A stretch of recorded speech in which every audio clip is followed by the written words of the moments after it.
if you can, just in case. Did he drop? Is Jason good? Everyone good? No. Yeah, I'm fine. Okay. Yep. All right.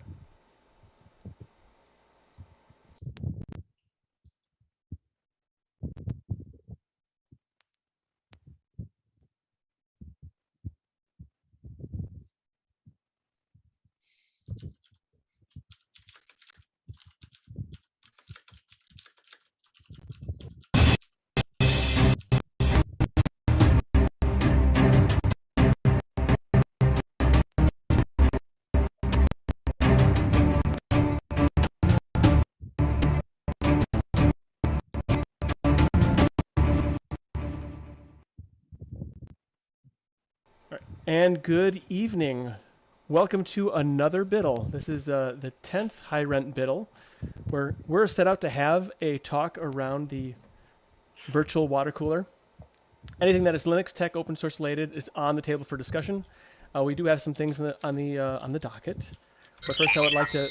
Oh, see, and I did turn off my notifications yet again.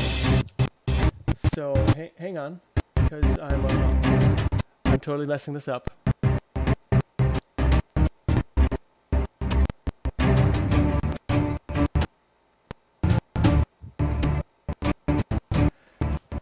All right.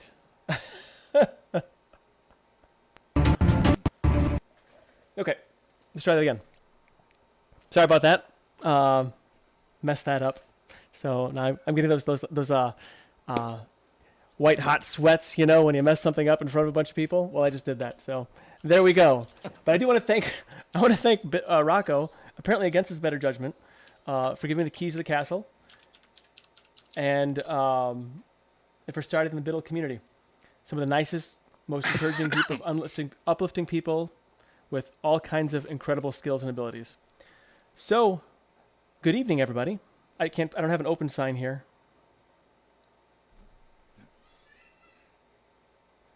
By the way, Nate, your voice is still a little jumbled, and YouTube is frozen. Is it?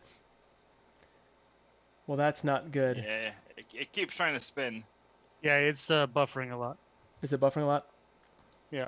All right, let me kill some things on my end to make sure it doesn't do anything. So we'll see how this goes, right?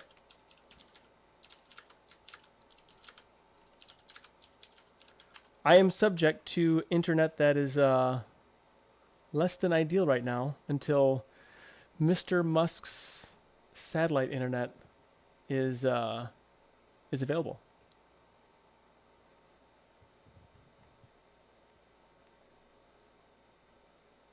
Is it improved at all? No, it's the same. Same. Yeah. Well, One frame per minute. Yeah. Well, that's not good. Which one's the real Colin? They say in chat. We have multiple Collins now. We have the Colin from down under. We have the Scottish Colin and the Floridian Colin.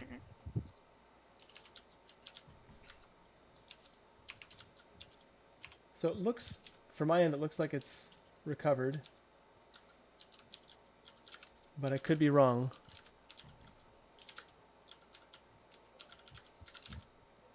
So Dennis says no buffering. The audio is going through. Okay, just a frozen picture. So if the audio is coming through, hopefully the video will catch back up. All right. Well, so how is everybody tonight? I'm doing great, Nate. Enjoying a few beers, relaxing. I'm good. Good. You're good? Yep. Any Same. Good. Join the beers. anything exciting you've been doing in the Linux world or open source world?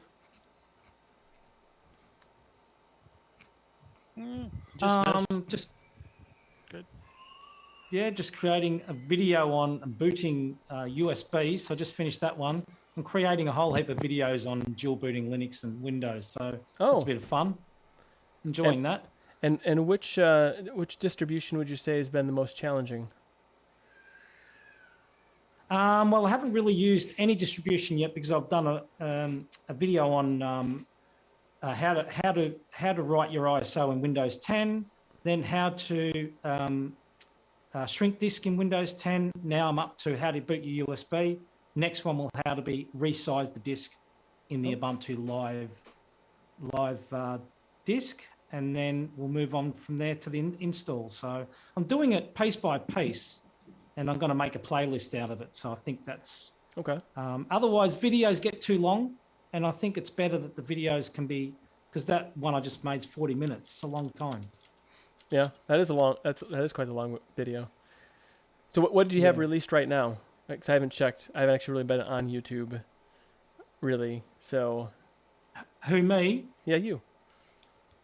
What is Yeah, that was the one. Just that one.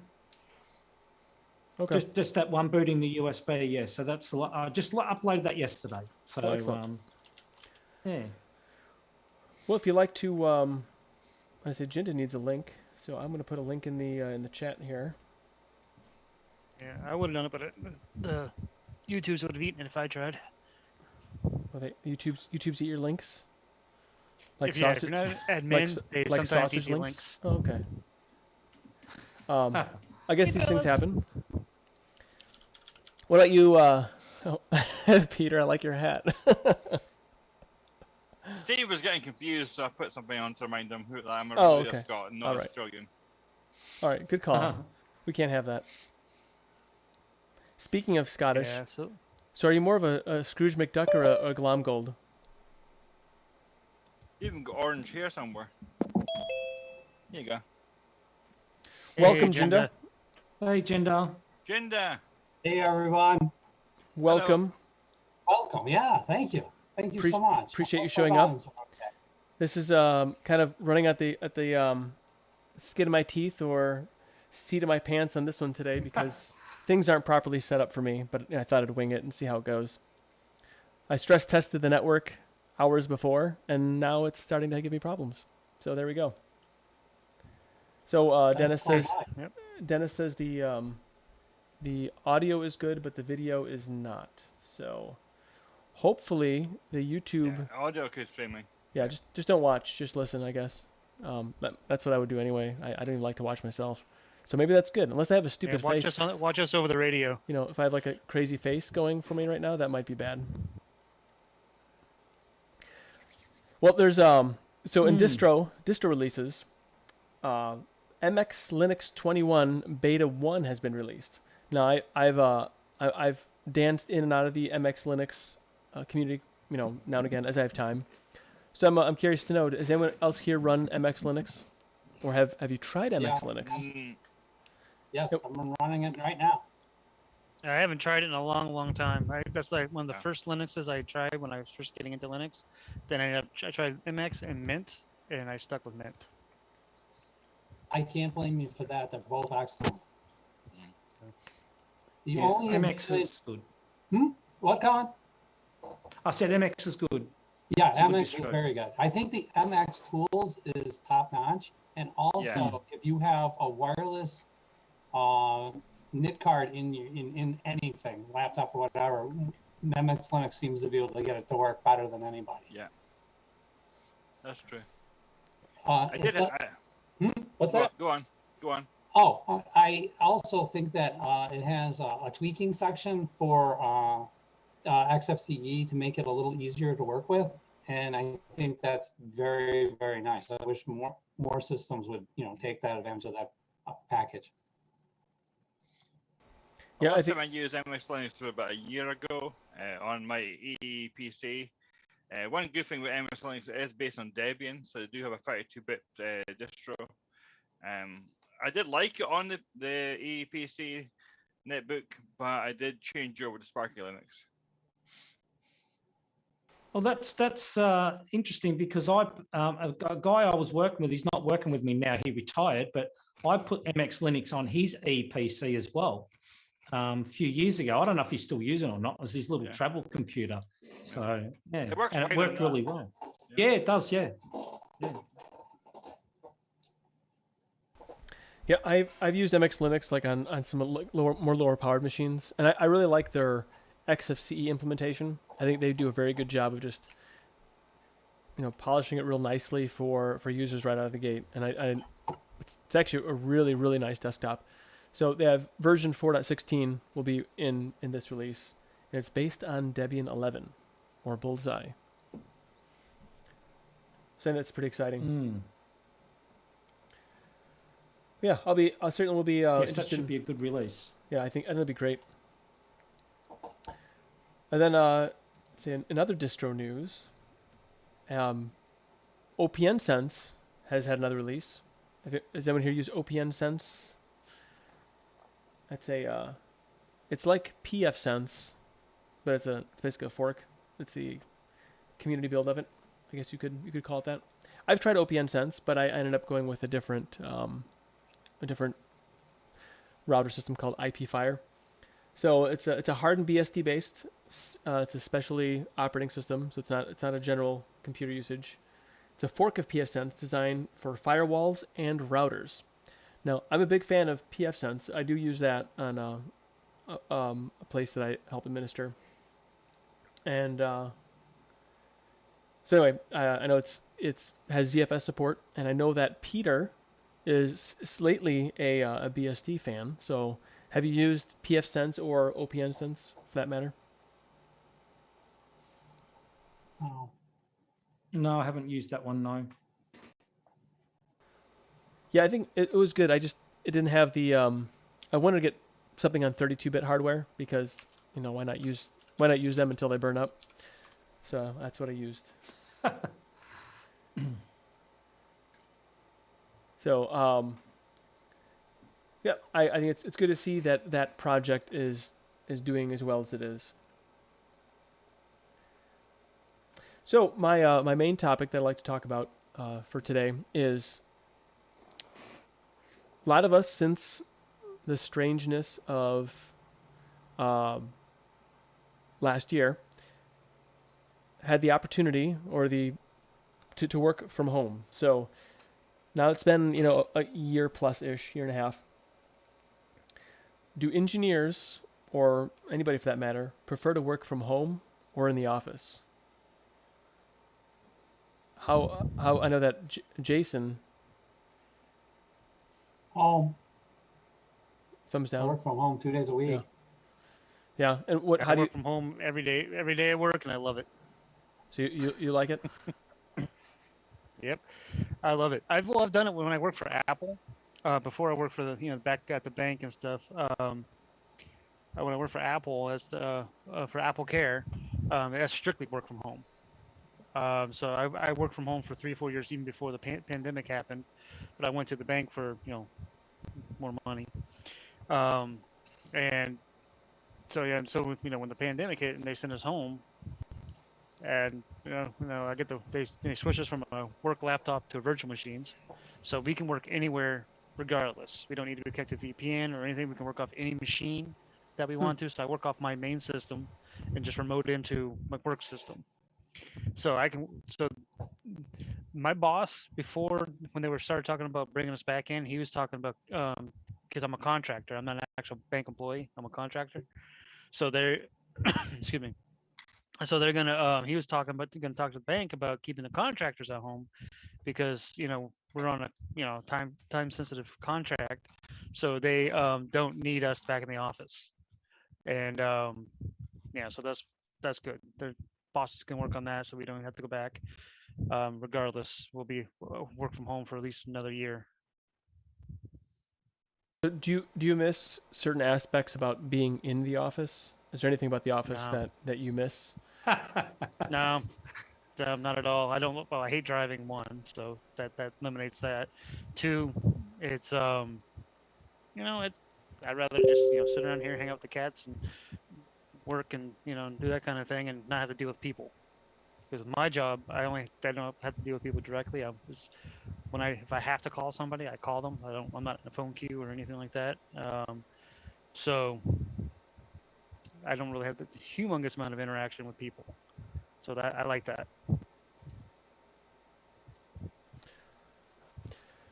What about you, Peter? How I know that working with the food bank, you work from home quite a bit. You do a I'll lot give of. you 2 stories. As for the food bank, I work in the office there, but I'm very closely tied to the warehouse. and the warehouse was saving paperwork, all that stuff. So I kind of had to go into the office every day. I think last year I only worked 2 days from home, and I even forget why. But for the most part, I went into my office.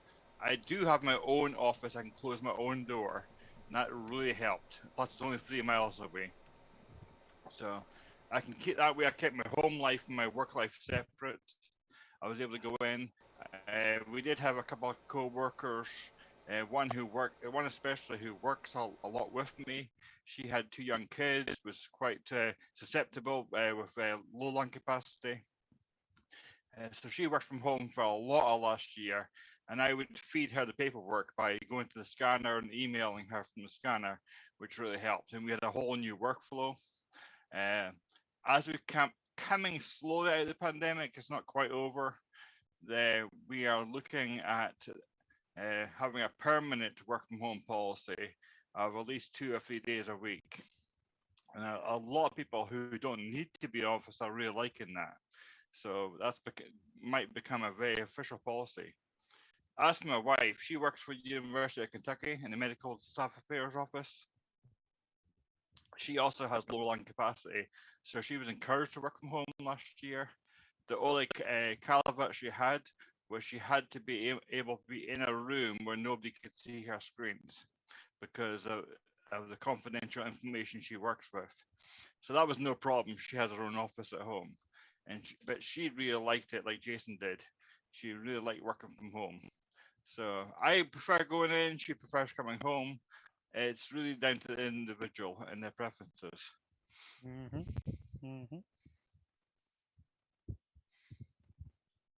Oh, there was one more thing.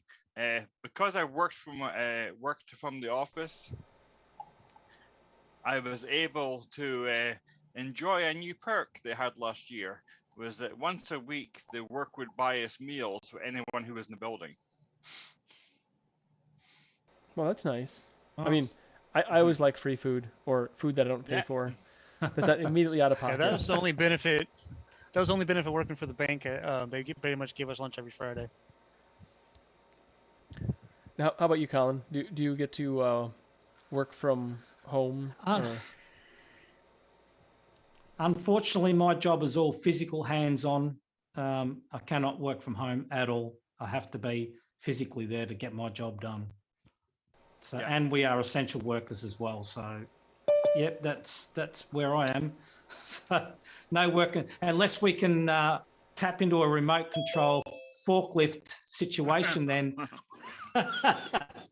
but yeah, I work in a warehouse as well. But we have a production facility there as well where we make chemicals. So, you know, we have to actually be there. Cannot work from home. IT and all that can, but that's about it. Okay. Yeah, so Jason's IT. And yep. So Prophetic just jumped on. Welcome. Nice to see you in full claymation action on Bit Alive.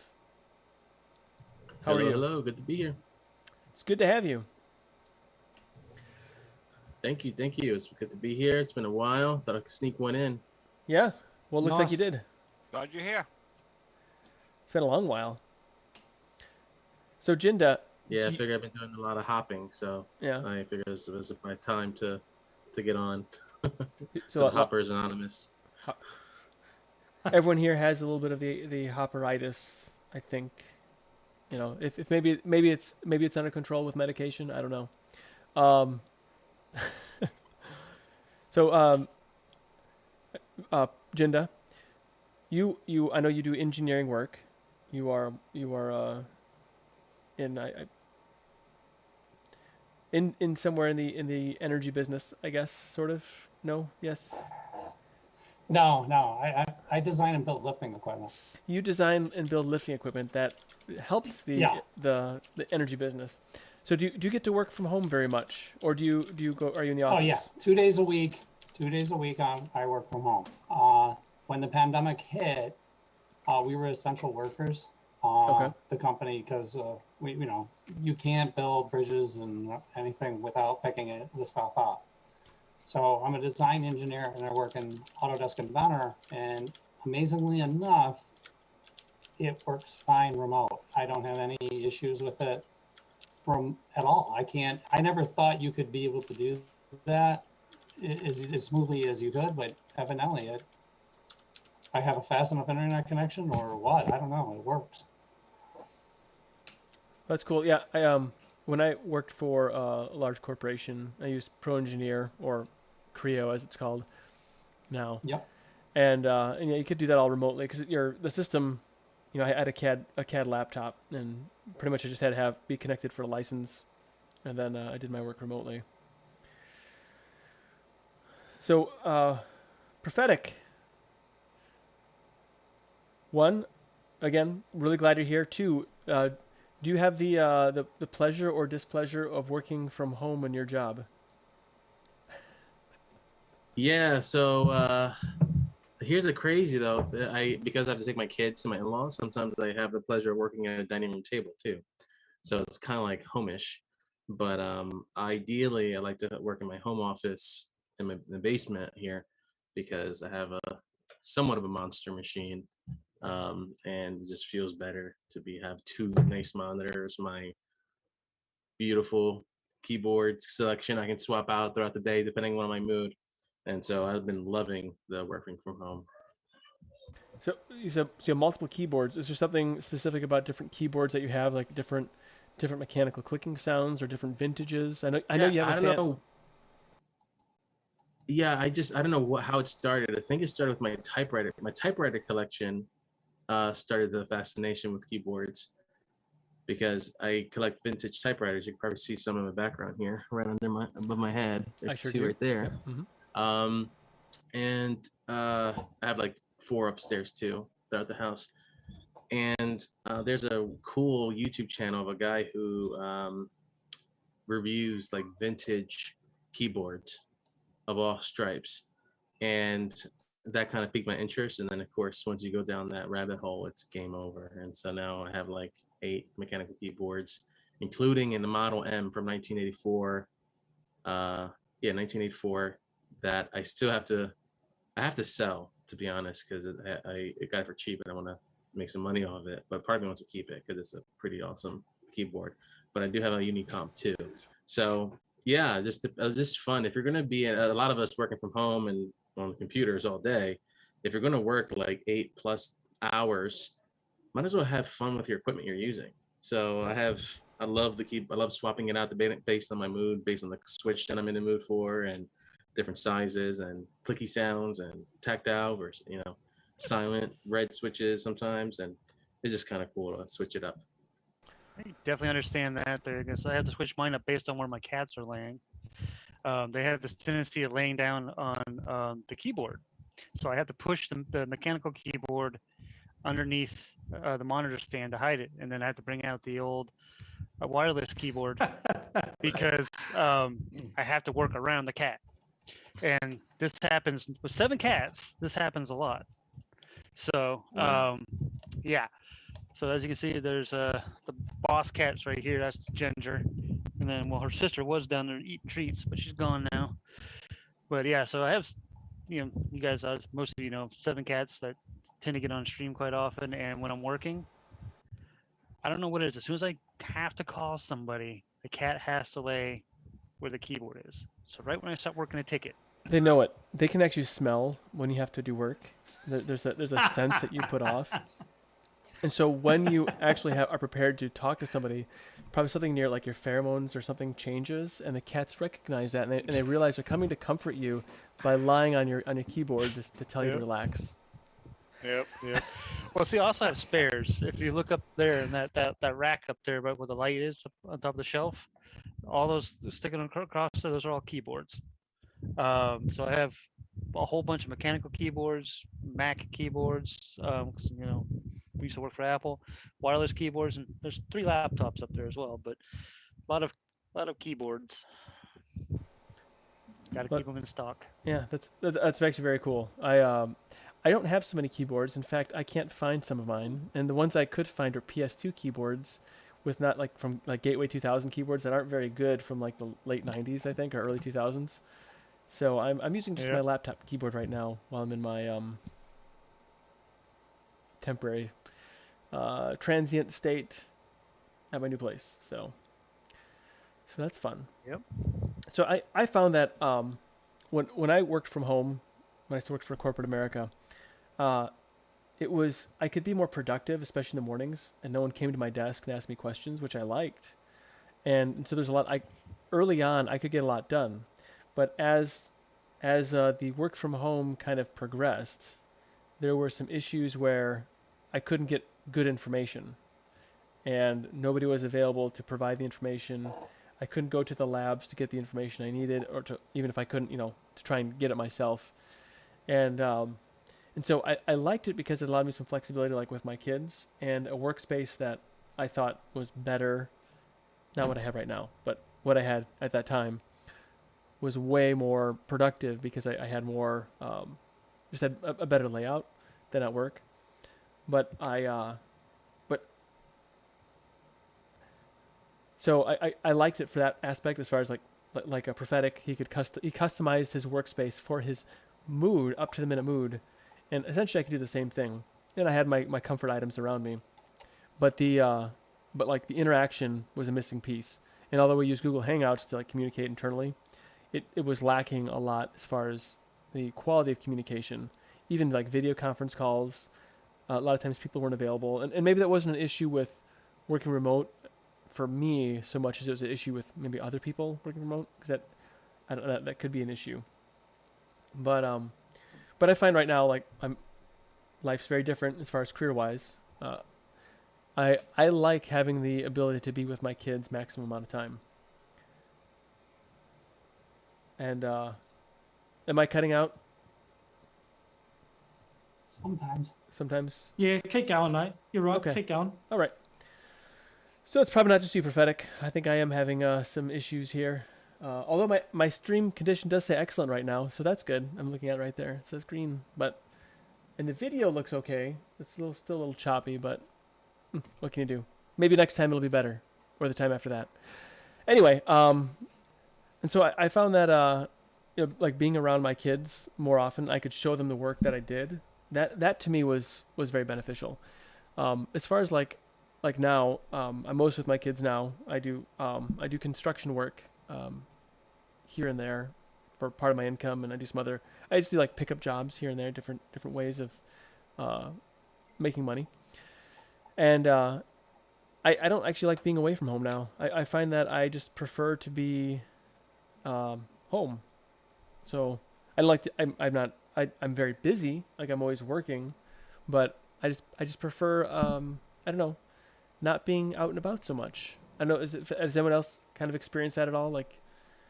Not becoming a bit of a shut-in, maybe. That shut-in may not be the right word. Well, I like staying home on the weekends, just creating videos and doing whatever. Not going out so much. I'd prefer just to stay home, especially in the winter time. Yeah, I definitely stay at home a lot. Not only because I work from home, but because of my medical history. I've had those 2 surgeries and stuff like that, and I can't. If I'm out and about, I can't use public facilities because of my issues with my surgeon. That the reasons I had to have the surgeries and stuff. So it's not very good for me to go out and about too often. So I typically, the only time I go out is typically for the mandatory grocery shopping. And doing that tomorrow, as a matter of fact. I can go get a month's worth of stuff, so I have to do that once a month. And every other stuff I need, like cat litter, cat food, all that kind of stuff. We just get it off Amazon anyway. It's cheaper. And you can buy it in bulk and have it delivered, so you don't have to leave the house then. But other than family events, and the occasional going out for the grocery shopping and stuff, I don't leave the house. It's not worth it to me with all the COVID and all that stuff. The risk is too high for me.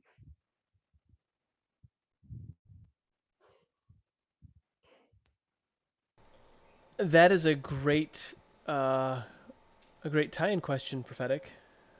So how flexible are your employers with your BYODs, bring your own device? Do they do they let you Oh, well, do that, or how does Let that me work? answer that. well, see, Let me step. I can talk on that one because I got a company device that's sitting right up there that I haven't touched since it was sent to me. They sent me 'cause I do IT, so I work primarily I work primarily in Windows, troubleshooting Windows issues for banks and bank employees, whatever, or bank locations, I should say, not for banks. But anyway, so up there's a Chromebook, and when that thing was sent to me, when I got one from the level 1 to the level 2 desk, they gave back my level 1 laptop, and they're like, yeah, we're gonna send you, something different. So they sent me this Chromebook thing, which is like, my cell phone looks like it's got a bigger screen. And so I text my boss. I was like, was I supposed to get this? On this nice Chromebook? And they're like, yeah, you're supposed to get the Chromebook, but you don't have to use it. We have to send it to you as part of the onboarding package. So, but you can use your personal device. So I was like, okay, it was a waste of money there, just to send out a laptop that people don't have to use, and a dock, a Thunderbolt dock, that has all these different connections and stuff on it Yeah. that I don't even use. That's sitting in a drawer down there. But yeah, so I used my personal system, which I was grateful for, because I went from being able to use the one monitor to actually my Linux machine is running off of the monitor they sent me I was supposed to work on, so I'm using that for that. But so I'm using, instead of using one monitor and a little rinky-dinky screen, I'm using 4 screens, and because we remote into a virtual machine. So I mean, I could go to my sister's house and throw open a laptop and work from there if I wanted to, because I'm not on a phone queue, so I don't have to, people around me don't have to be quiet and stuff. And I call people when I need to. So they That's don't care. nice. They don't care because we're IT, so we're not looking at bank financial information. And a matter of fact, if I remote into somebody's system to work on their system, and I'm like, hey, I have to tell them, make sure there's no personal information up there of any clients or anything like that. I don't want to see it. Not only is it company policy for you not to have it up there, but I don't want to see it. I don't want to even have that shadow. Somebody saying, "Hey, you looked at my stuff."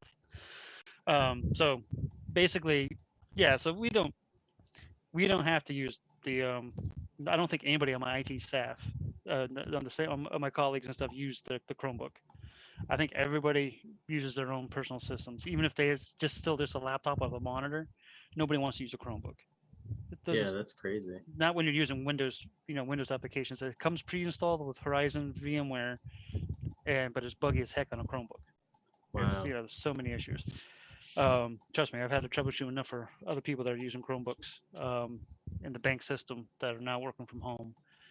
But yeah, I'd rather use my personal computer anyway, because I know it's way more powerful than anything they're going to give me. Yeah. Yeah. So again, I've got a twofold answer.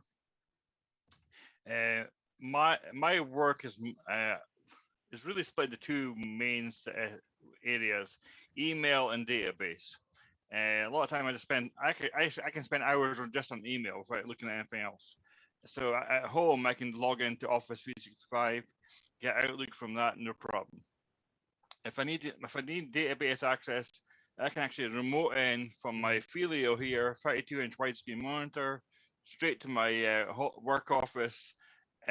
Work office, I have a 15-inch laptop and two 22-inch monitors, which I can actually replicate the whole system on my own monitor at home.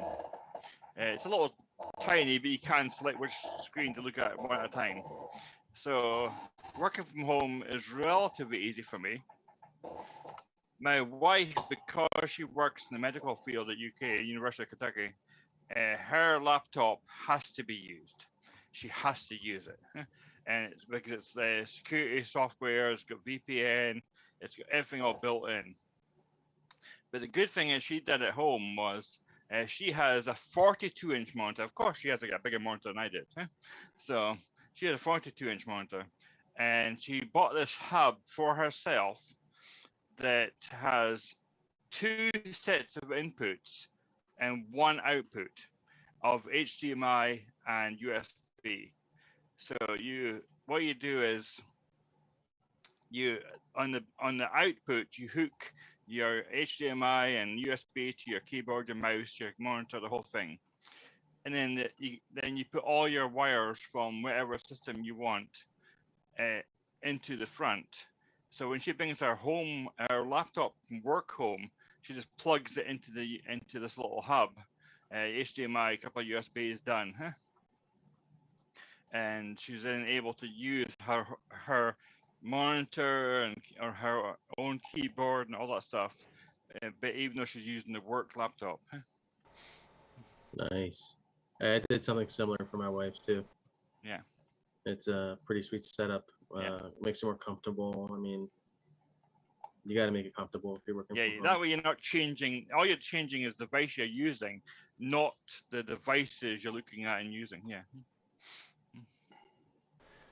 Yeah, I think if you had a keyboard you like I'm not a keyboard aficionado, but I think at least if you had like a keyboard you like and monitor layout that you like, you can probably then deal with the underlying computer probably a little bit better if you don't like the OS. So Prophetic, you're going to say something? Well, look at that fancy thing. Did you do all the soldering and all that stuff yourself? No, no.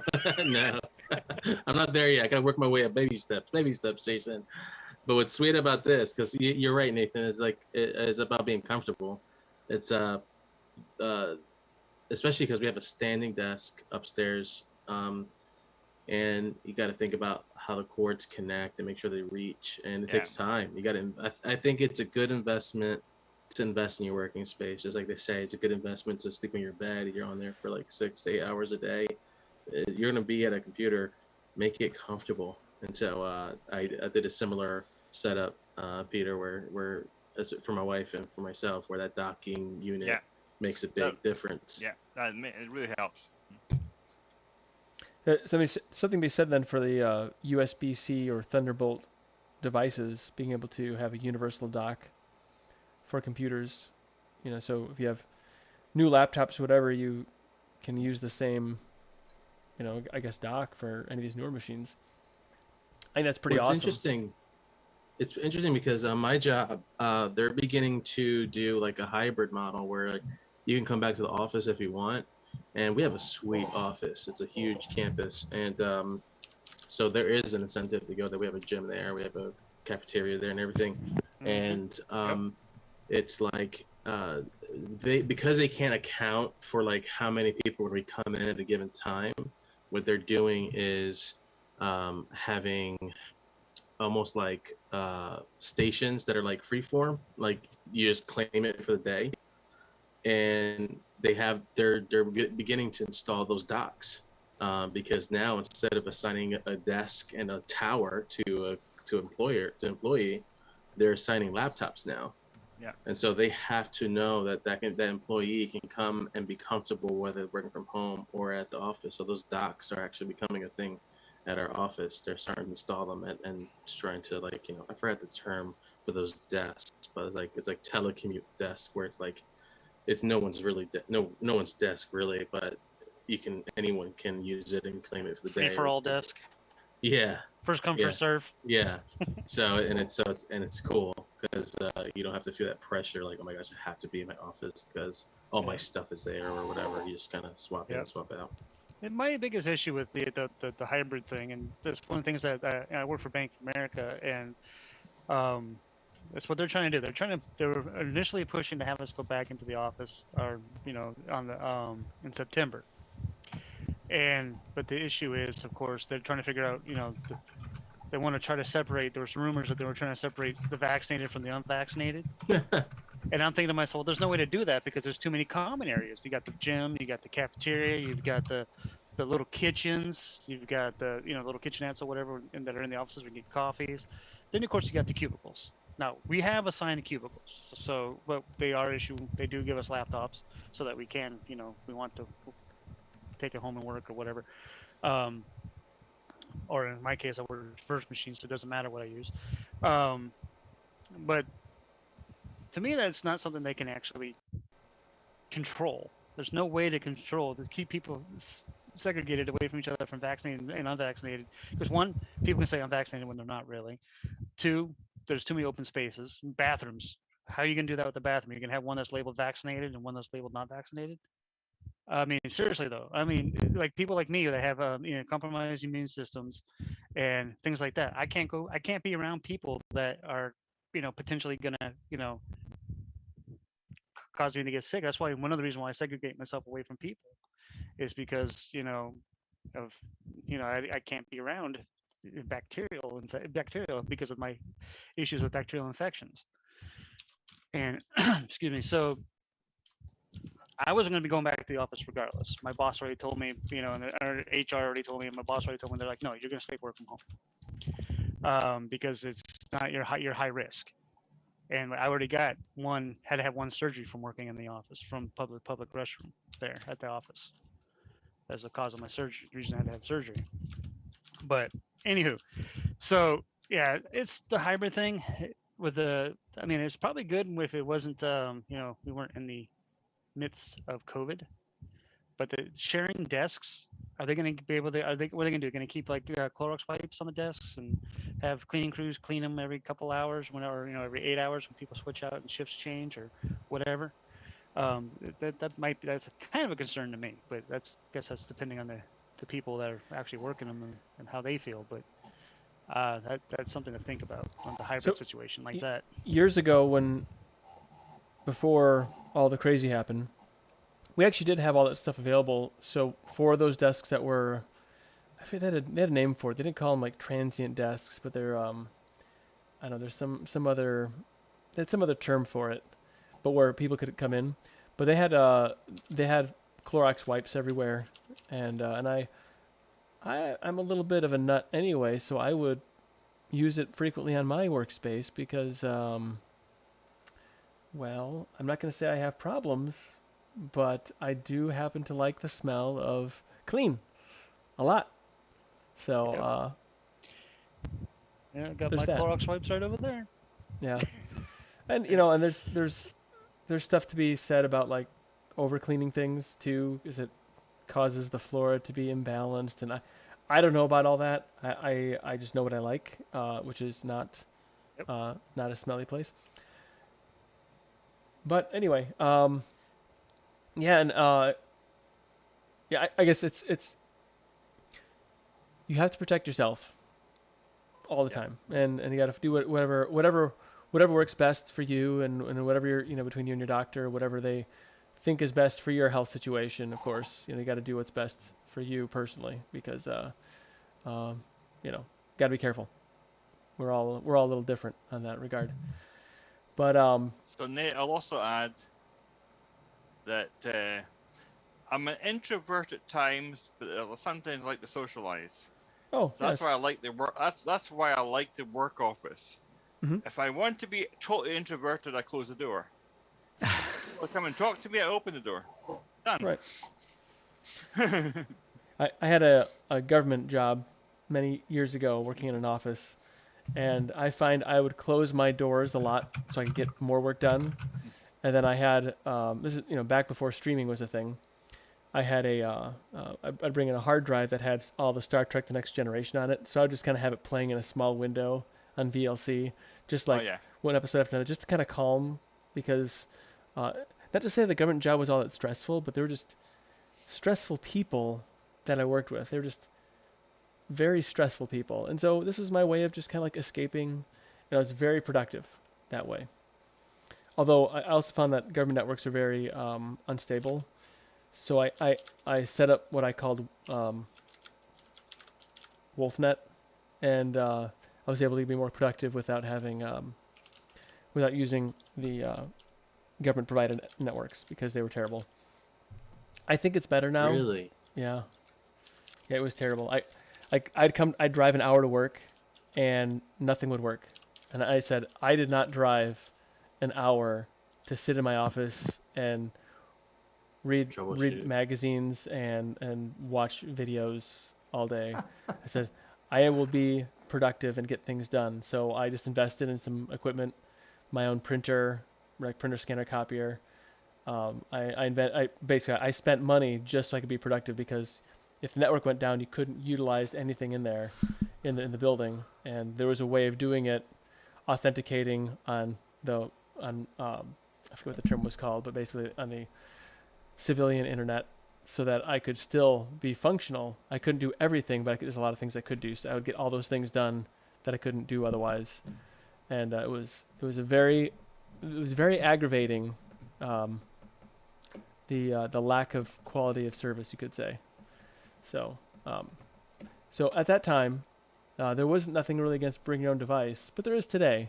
So I definitely wouldn't want to do that job now, because the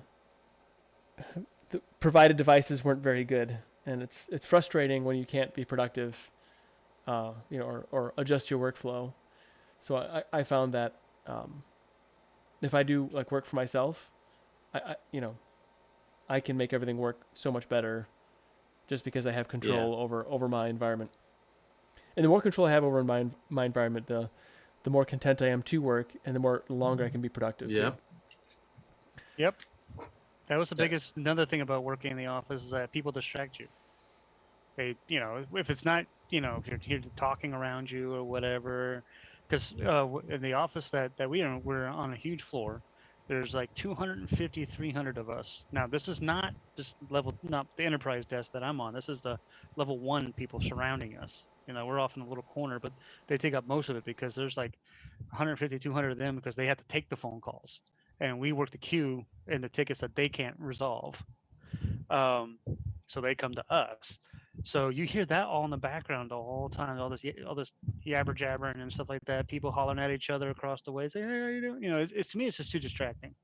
When I want quiet when I'm on, working a ticket with somebody, so they can hear what my directions, and I can concentrate on what I'm doing without having to say what like ooh squirrel type situation. You hear something that and you just like ooh squirrel,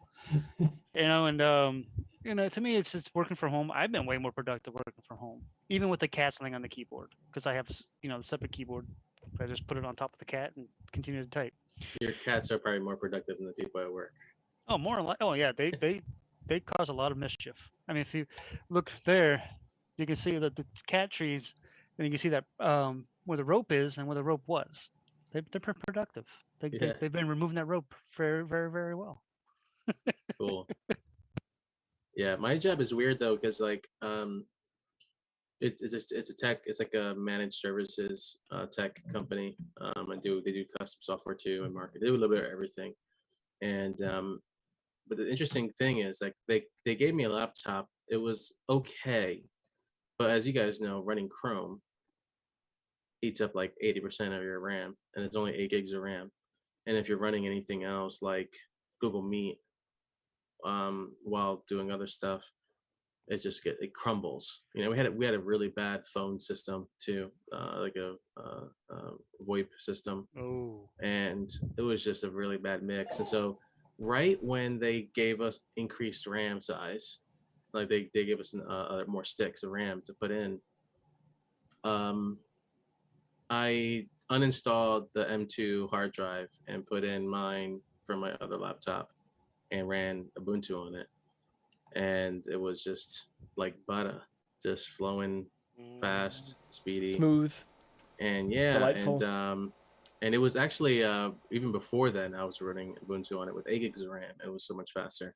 Then when I got to another 8, I was like hoping they wouldn't even ask me about it, because then I would have to tell them I'm using Linux for work. And but it's weird because they say I asked them, could I just install Linux on my hard drive, my work hard drive? And they said it's probably not best, and if you really want to talk to this person, and because they're really progressive, they want to make you feel comfortable and make you happy, so they're really awesome that way. But it was weird though, because like my direct manager was like, I don't even use my work laptop, I use my personal device. And it's almost like if you're letting people use their personal device, it's almost like just let them install might as well just let them like even multi-boot. I'm not wiping the hard drive for the Windows. You can still restore it, whatever, but I just let people install it on the hard drive itself. So I ended up just swapping out the hard drive to avoid that. So I have it actually in a case, the M2 SSD hard drive. It's a little tiny thing. I have it in the case somewhere around here to separate it, make sure it doesn't break, in case if I do have to turn the laptop, I can just swap it back in. And nothing would Nice. be broken, but it is super, super nice to just feel comfortable. And I believe if you're comfortable with with the tools you're using, you do a better job. I personally believe that wholeheartedly. Oh, for sure. And I'm most comfortable with Linux. So I just use that for work and any chance I get. Yeah, so the one thing about the bank is they're not stingy about spending money. They love to spend money. That's cool. And so when they were giving us the our work laptops, I was actually shocked. They were HP's EliteBooks. If I remember correctly, they were i9 processors. I don't remember which actual model. 32 gigs of Nice. RAM. They came with 32 gigs of RAM. They came with it was like top of the line specs, but but it was still, the only issue was is they don't let you do anything on it. I mean, I could do it because I have the administrative access, but the normal non-IT people, everything's locked down. Yeah. So, yeah, they can't do it. But I prefer using my personal computer. It's just so much better. Yeah, I wouldn't mind if it was souped up like that. I probably would settle for Windows, but it was like on that verge. So it'll have good days and bad days, and that was just too annoying. So, but yeah. But does anyone use like a different distro for work versus a different distro for like personal, or you guys keep it all uniform? Well, I have distros for distros for distros.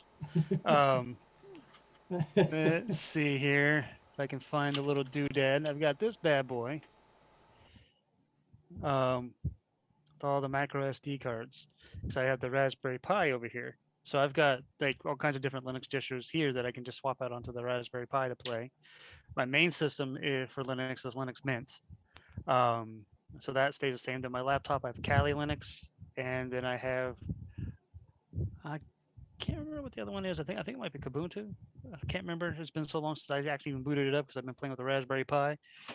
But yeah, I've got my main. I mostly use Linux Mint when I'm doing anything major in Linux, other than goofing off with like RetroPie or playing some retro games or Manjaro ARM. Now I just found out OpenSUSE has a ARM version. I'm going to download that and probably play with that tomorrow. It's really good. Like honestly, it's very good. Nate, your face just lit up. I get excited when when you I mention that. Until I can shoehorn it in. I was watching him too. He's the one that told me about it. So I mean, I gotta download it and I gotta try it. I mean, I'm like playing with the Raspberry Pi and different distros. It makes it easy to distro hop when you can just swap out a micro SD card. I have a Pi 4 that I run, a 4 and a 400 that I run OpenSUSE Tumbleweed. You can also run Leap as well. In fact, they support it from as high as SLE. So SUSE Linux Enterprise does have an ARM build for whatever reason. Fill in your blank reason, I should say, not whatever reason. That sounded condescending. I'm sorry. But the Tumbleweed build actually works great. I run Plasma on it. It's basically a full-fledged computer. I mean, it's not really laggy. It does all the multimedia stuff great. I can do pretty much whatever I want with it. It's actually a really good experience, and I mean, it's really quite impressive, the Pi 4 with running Plasma. Definitely. And I can't. I'm just shocked. It's not that expensive. It was what? I think I got mine for $50 or $70. I can't remember what it was. And it has 8 gig of RAM on it, and I can pretty much do whatever it is that I would do with any other desktop. And the other nice thing about OpenSUSE is if you're used to using an x86 based system, there is no difference in user experience. Like everything, all the commands are the same, all the repos are the same. It automatically uses the right architecture and everything else. So it's a completely seamless experience, and I didn't really have to think about it. So with OpenSUSE, you have the problem with it's not really a problem. The challenge, the one hurdle, where the multimedia codecs cannot be included in the distribution for legal reasons because SUSE Legal says no. So you have to install this separately, and everything that I set up the way I do it on the x86 based system is exactly the same as the ARM, and it's literally just it's all the same repositories, everything, and I love it. It's great, and it's very reliable. It did kind of crash on me a couple times perhaps, but nothing crazy. So, and welcome, Mark. Also looks like Sergio. I don't know. Well, I just admitted. Someone Sergio. I don't know the name. So we'll see. Hopefully it's not a Zoom troll, because that'd be unfortunate. How you doing, Sergio? Welcome. The other guy, yeah. Yep. He's Welcome, he's still Sergio.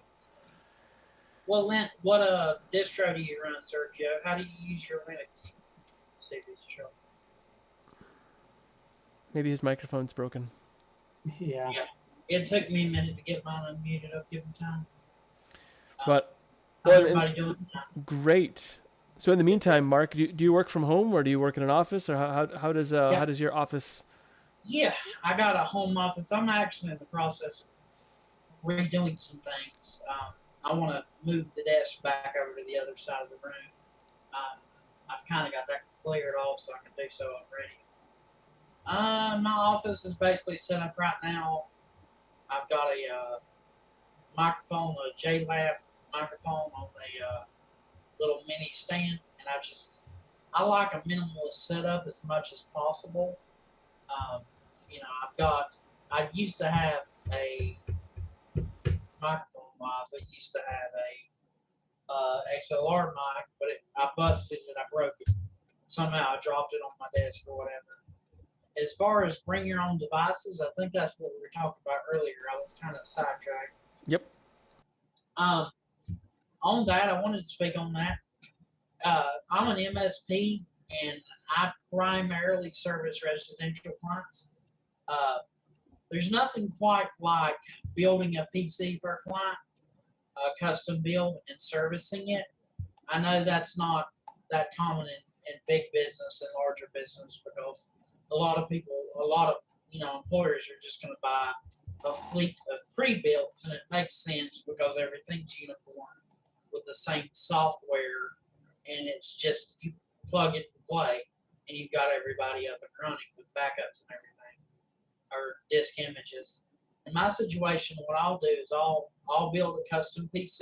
Like, for instance, right now, I've got a mini ITX that I'm building, and that I don't know if you can see it. Let me lean over here. The webcam is potato quality. It's all good. That's terrible. Anyway, I can't get it to. I'm not the great. I'm not. You can tell I never was great at sports. My coordination is terrible. Yeah, I can't get it to even. But anyway, I'm building a mini ITX build for an existing client, and I'm doing that. And then I'm just going to service that with a service plan. I have all my main clients are on service plans, and they just pay up front to be covered for a whole range of services that I offer. That is terrible. I'm not happy with that webcam. Thought I could cheap out on a webcam. Apparently I can't. But yeah, because the money's not made in the build so much as it is in the servicing, but I do make a little bit in the build. Yeah, that's kind of how I roll on an MSP, managed services provider. I'm surprised how flexible, because I know companies they had to be flexible, like no matter, they were forced. I know so many companies who were shockingly surprised how well it worked out, that the theory of can a company convert to work from home and still survive? And the answer is a resounding yes. And people were forced into that experiment and lived to tell about it. And so it's kind of odd that some companies are like now forcing them back to some extent. But I mean, I get it. There's reasons, there's good reasons to come back to office. But overall, the VPN thing is a major one for security. That's the only thing that I'm surprised that there's still some companies that don't have that infrastructure to harden their home employers, their home employees, to secure the connections and make sure that the work to do from home is set up in a way that's secure. That's a big one. I'm surprised it's not more often, because I'm hearing some stuff that people working from home and they're using their home device, which is good job companies being being flexible, but then also like that it shouldn't be too flexible where you can just do whatever you want. Yeah, that's one of the things that we're doing right now at the bank is that they decided that they have the VPN for those that are working off of bank laptops. Like for me, like I said, I work off my main system and I go through a portal, that portal page, and we have to use multi-factor authentication to get through it. And now what they decided to do, they decided to take a working VPN and break it. They decided to try to add an extra layer of security to the VPN by adding multi-factor authentication requirements to actually connect to the VPN. Like what? And like Duo? token, like a token. They like a basically whether it's a authenticator app that the bank has, or a text message code that comes through SMS, or YubiKey, or whatever whatever they want to use. And it hasn't worked out. They're just now pushing it out now. They start off in the Europe. Luckily, we don't troubleshoot Europe, so I have no idea how terrible it was over there. But for us, it wasn't horrible. I mean, considering they have 40,000 plus people on it now, we did run into a high amount of tickets where certain issues were popping up, like 4 or 5 different issues. But my thing was like, well, you already have, the fact that you have to go through, your secure login to your system, and then to connect to the VPN. Then you have to, put in your certain password, and you have to put a crypto key in. Then you have to put your standard your login ID and then your password in. Why do you even need an MFA? Was my thing on a VPN. But for whatever reason, the GIS decided they wanted to do that, and it wasn't pretty. It wasn't pretty on the rollout. I've been working with the engineers for the last week on 4 tickets. That's the ones that I picked up. I picked up 4 tickets for the same issue. I figured I'd keep them all together with me, and couldn't get the issue to fix itself. So I had to go through engineering, and engineering had to go through this group, and this group. We run a 150 to 200 email chain between me and the different people, and then we finally got it working. After it took 4 days. So yeah. That sounds like a bad rollout versus a bad I just thought it was a bad idea just to do it anyway. I mean, considering they're talking about bringing us back in the office in a couple months, I'm like, why are you rolling this out now? Because they know a lot of the executives and stuff like that. Now that there is, because when I first started working with the bank, there was no work at home. There was just not a thing. They didn't have VPNs set up because it was all office-based work. But because of the pandemic, they had to adapt. Yeah, and they had to stumble forward. And who got to play with that stumble forward when they first rolled out? Me on the level 1 desk before I got promoted to level 2. And oh my God. So I've been with the whole nightmare from the beginning, with the remote PCs to VPNs to this, that, and the other thing. And I'm just like, I love working from home, but just give everybody a virtual machine. It's so much easier than just to deal with a laptop. Yeah. Nowadays people should be using VMs for work. It's just so much more secure.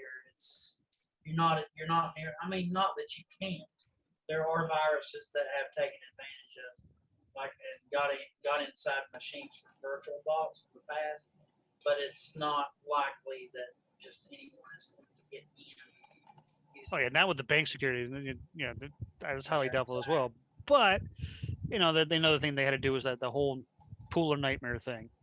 With Windows vulnerability, going through the printer, the spooler there, the printer spooler, and we had to go through and patch that. So we had certain people that weren't on, because when Microsoft patched it, they patched it in a certain build. There were some systems that were still on Windows 7 that we're trying to. That's another thing we're doing. We're working, getting everybody off Windows 7 and onto Windows 10, so we get to troubleshoot those issues when the installation fails and all that stuff. It's just been a nightmare this year because with all the different things, they're rolling out too many things at once, in my opinion. They should wait till all the systems are on the same operating system, then roll out the fixes. And so basically what they're doing is they're automatically quarantining systems that are not up to a certain level of Windows 10, so that the spooler won't be an issue. but we're getting those calls because the people can't connect to the Bank of America network, get their emails or anything like that because they're quarantined. So we have to send out either HP, depending on whether they are in the United States. So HP techs will go out and re-image the device, or if they have on-site, then we send them to on-site to re-image the device, but they're remote. So either way, they have to go meet the tech somewhere at an office or a local branch, whatever's closer, whatever. It's just a whole keep me a job, so I'm not going to complain. But to them, to the client, it's a pain in the butt because they can't work. I've had people with this VPN thing off, unable to work for 4+ days. So that's so like for That costs the company time. so for like virtual machines versus like off-site like machines, I understand the argument, but my concern is like, so if for someone who lives in, sometimes networks go down. I know this comes as a surprise. So I would think that having some sort of a local resource, like local to the person, so they can still be functional until that network connection is reinstated, so then and data can be transferred, is a better option. I know, like when I was doing CAD work remotely, if I lost network connection, I'm fine for a while, but when it came back up, then I could still, I could still be productive even without the network. And I worry about the over reliance on networks as opposed to, because they seem a little bit fragile. Well, that depends on the industry you're in, though. Like if you're doing CAD work and stuff like that, that's one thing. But a lot of these people are doing working on people's financial information, so they have to be on a secure network.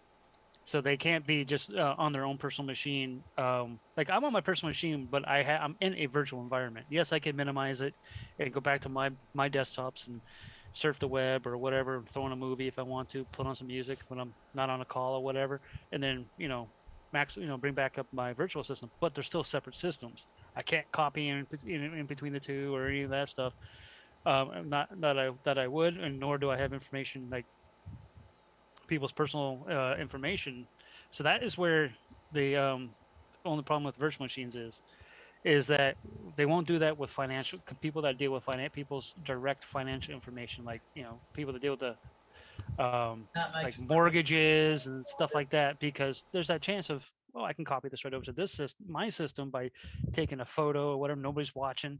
You're gonna get those dishonest people. I mean, so You can't. And you think you hire good people, you think you can trust people, but to the client, how can they possibly trust? They don't know you or me from Adam, but Well, I mean, for me, I had to go through an FBI background check, so hopefully to get my job. So That's hopefully good. I'm good.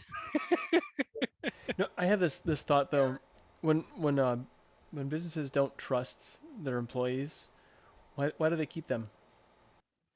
They have to have proof, unless you're in a work for was it Fire at will. fire at will, work for, I don't know, whatever those things are called. All I know is that even then, I was a manager for a retail environment for 8 to 10 years in different companies, but 7 years for Champ Sports. And you can't just fire somebody, even if we're at hire at will. That's the word I'm looking for. Hire at will state. You still cannot fire somebody just because you want to fire them. You have to have documentation. You have to have this. You have to have that, because there's still legal. Even though it's a hire at will, there is still things that have to be done properly to protect the company. Because then there's going to be, oh, I was discriminated against. There's going to be this. There's going to be that. They'll pull whatever card they can pull to blame the company for their reason for their getting fired. But I don't know. We're kind of going on a little sidestep here. I can definitely, well, to move forward, I guess, in the conversation, I can definitely relate to what Typical Nate is saying about our heavy reliance on the internet and networks overall. It's when you're doing books for your company or something like that, is that something you really want just public facing online?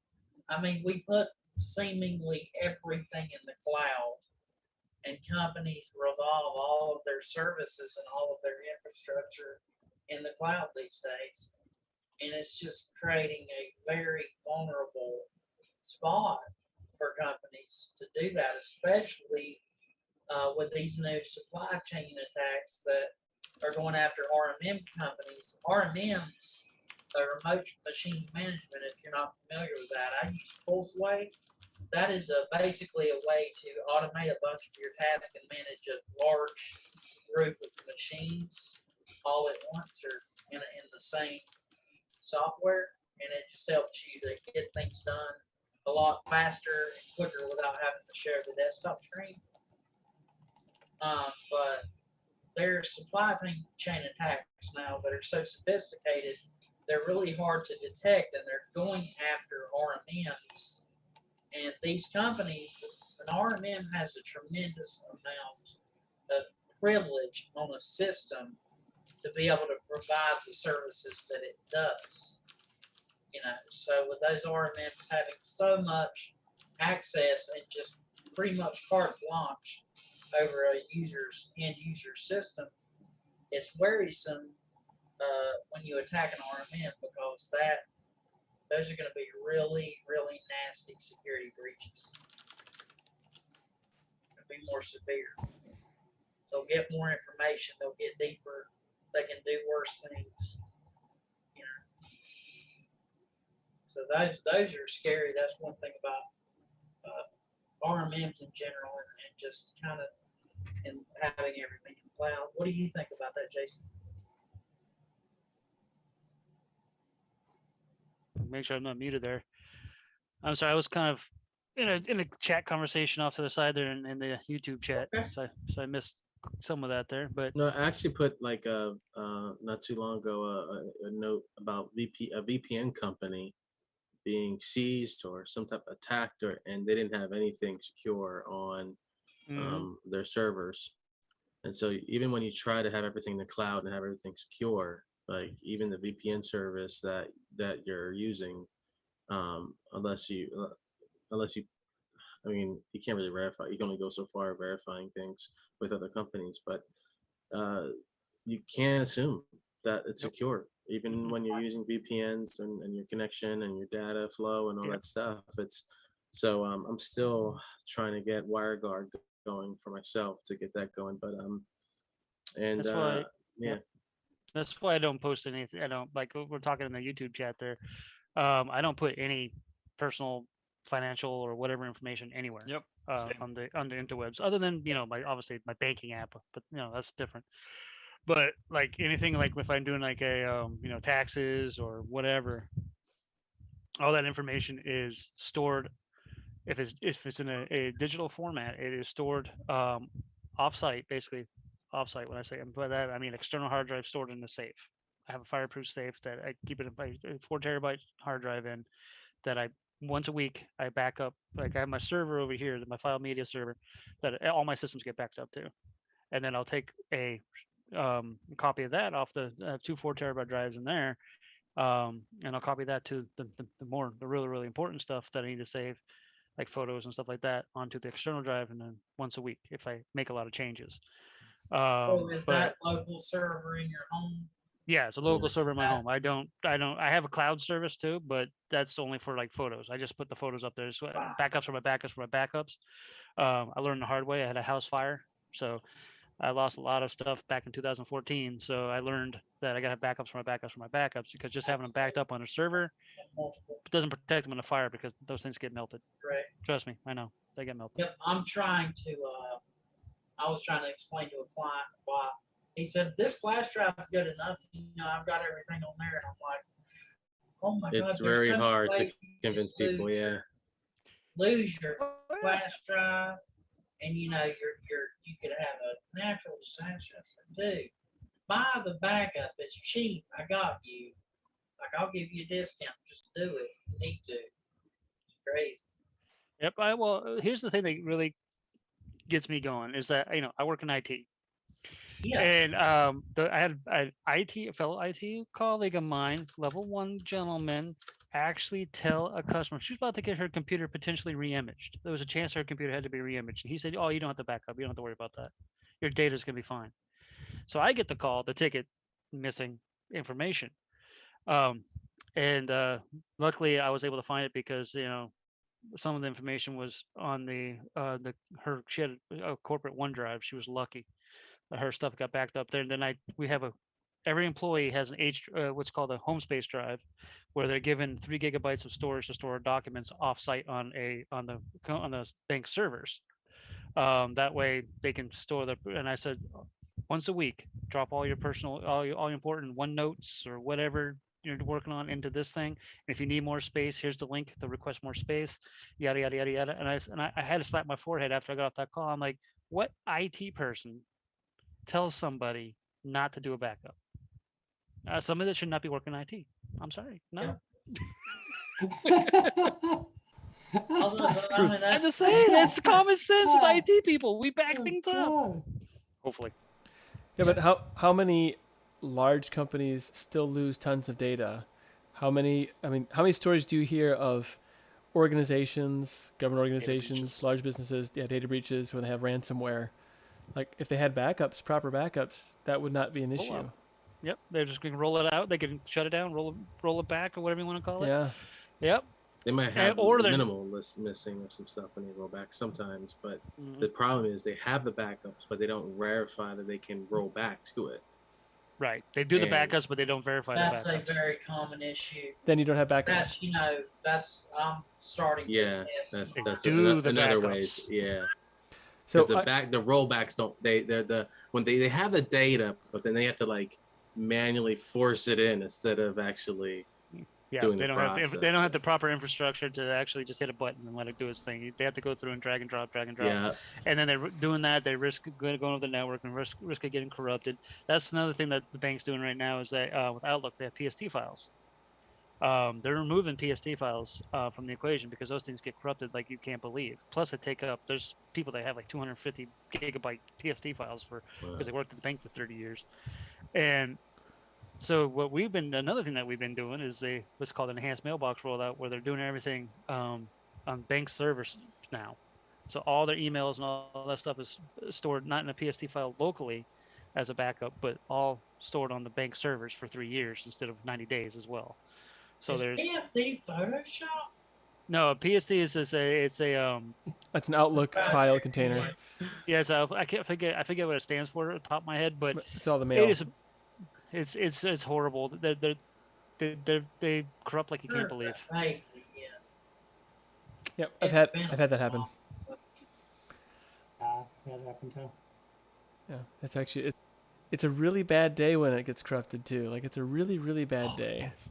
And then you have to try to be the hero at my job and try to get it to roll back, go to a previous version, and sometimes those don't get saved on the server right, or on the hard drive right, and those are corrupted too. And that's why they're getting rid of it, because we've had thousands and thousands of calls for PST related issues. PST, not BST. Yeah. PST, yep. Papa Sierra Tango. Yeah. Sounds like PTSD. Yeah, that PST. There's a file in QuickBooks that's super important. You gotta keep a backup of it, because it'll reload everything. It'll put it back the way it was in there, find it in their books. Yeah, that's huge. That's why I thought like there's not really so much backup related, but kind of like security. That's Outlook. Related is vaults for Plasma.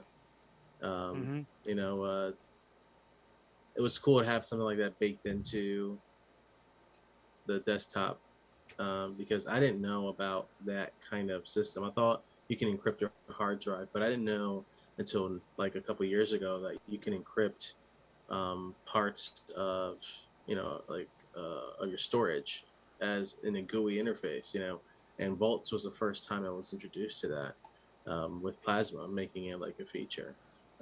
So that's, we're talking about security and that kind of thing.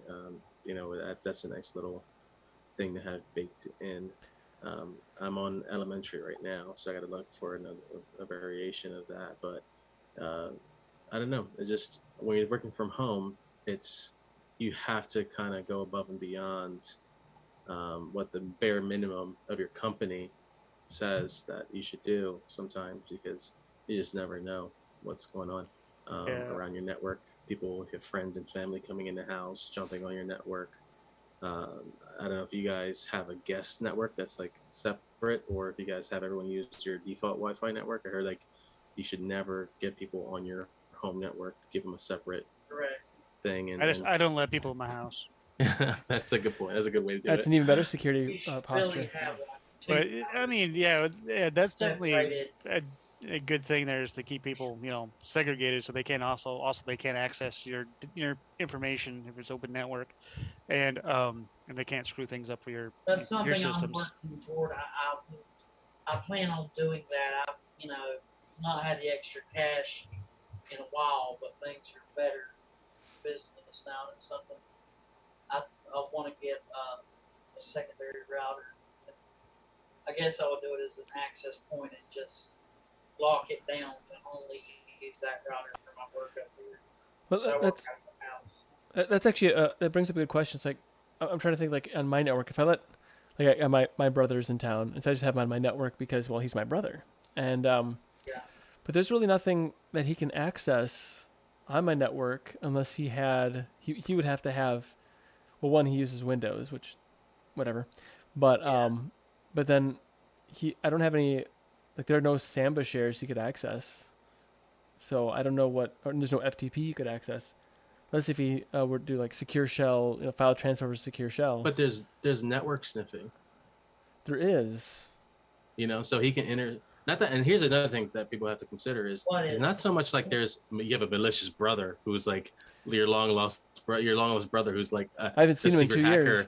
He's gonna steal your stuff. In those 2 years, it became like a ninja hacker. He's gonna steal all Nate's stuff. But is that if his device got compromised and he doesn't know it, now, and you give him the Wi-Fi password, you just gave the person who's compromised his system keys to your network, and things can happen from that point. That's a good point. There can be interception of data between what you type in and what you do. I mean, of course, most sites are doing like HTTPSS for like encryption and stuff like that, like SSL. But that's an excellent. Steve arrived.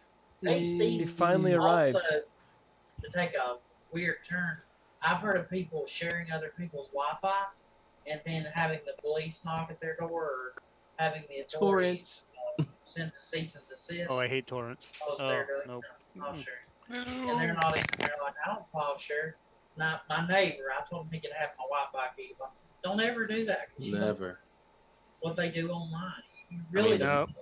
Well, my house here, it's it is my brother and I. We're on the same network, but it's because we're in the same house. We live together, and we have I don't know, a bajillion computers on our system, on our network.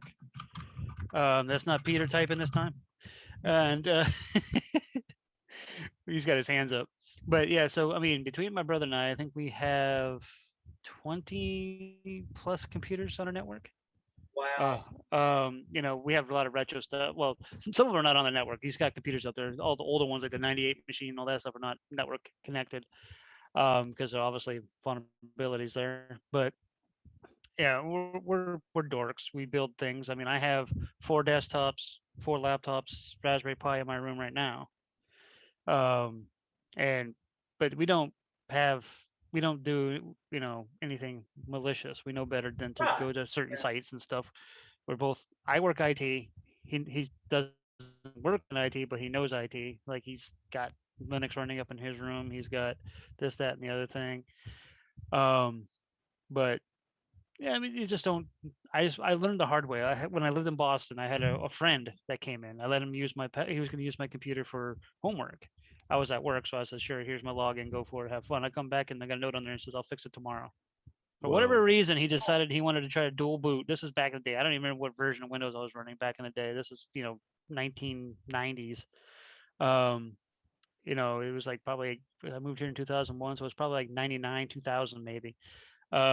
But anyway, he put a note on there saying, hey, I broke it, I'll fix it tomorrow. And I was just like, okay, that's the last time you're touching my computer. Because I called them up and said, what the heck do you do? Because I tried to install a dual boot of this version and this version. I said, why?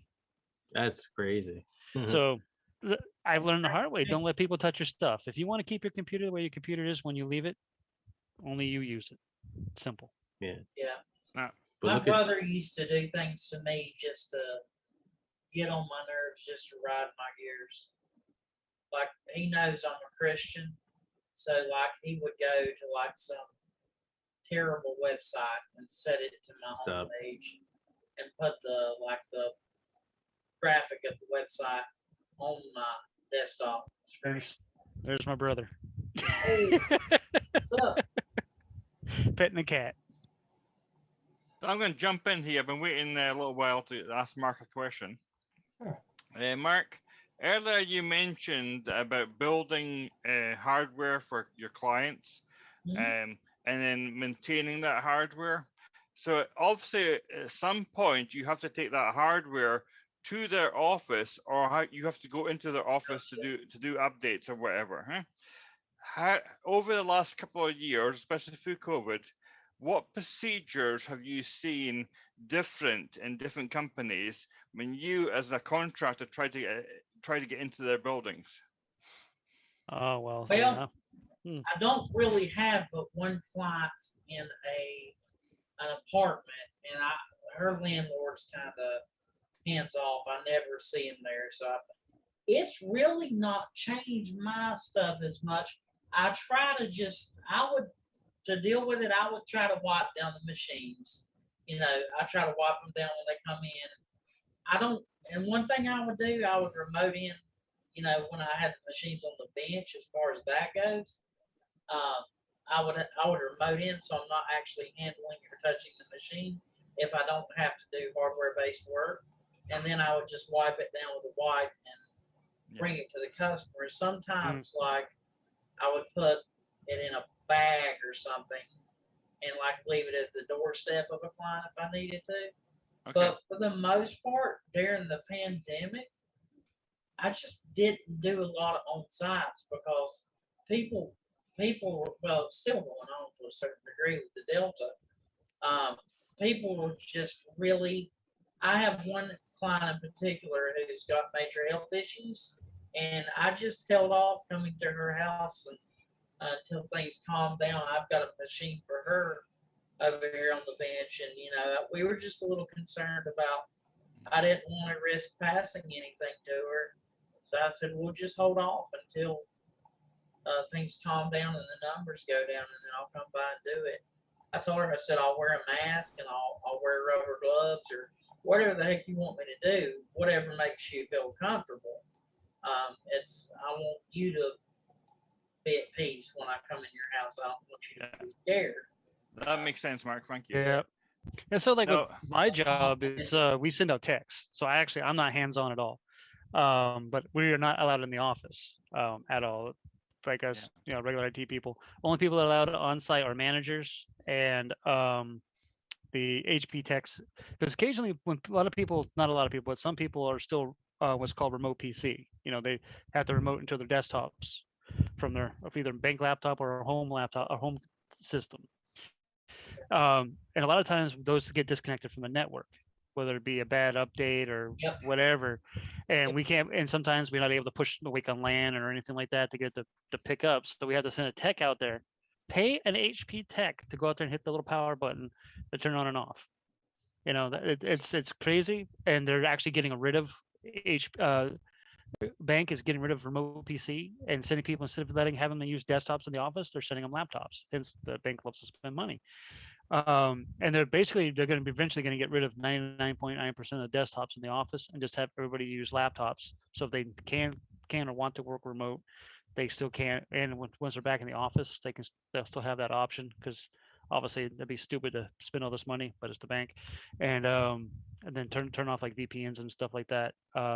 I have a feeling they claim that the bank is an office-based company, but I have a feeling that if you're IT or something on those lines, they're probably going to be very, very flexible with the work from home. Right. To answer my own question regarding the food bank, we still get a lot of contractors that have to come in and do things in the offices or warehouse, and they have to have appointments. They have to have sign in. They have to wear masks. The person who has asked them to come in is responsible for them while in the building. As far as drivers go who are driving the semis, they only have a small area just inside the warehouse door that they can sit at, and that's kind of barriered off. And we actually went to the step at the start of COVID of putting a portaloo out the back, a little toilet, like the plastic TARDIS toilets. Porta John. Yeah, we put one of them out the back. So if a driver needs a restroom, there you go, it's out there. So Steve hasn't contributed to the conversation at all. Probably not about Porta Johns, but He did make his own buffalo wings. So he did make some buffalo wings, so it will require a trip to the John at some point. But anyway, the what? And I know you work in the retail sector someplace. Are there any activities that you do that are remote activities, like that you can do from home, or is everything got to be done in the office for you? No, I can do my scheduling. I can look at our employees' profiles if I need to, promote, demote, transfer.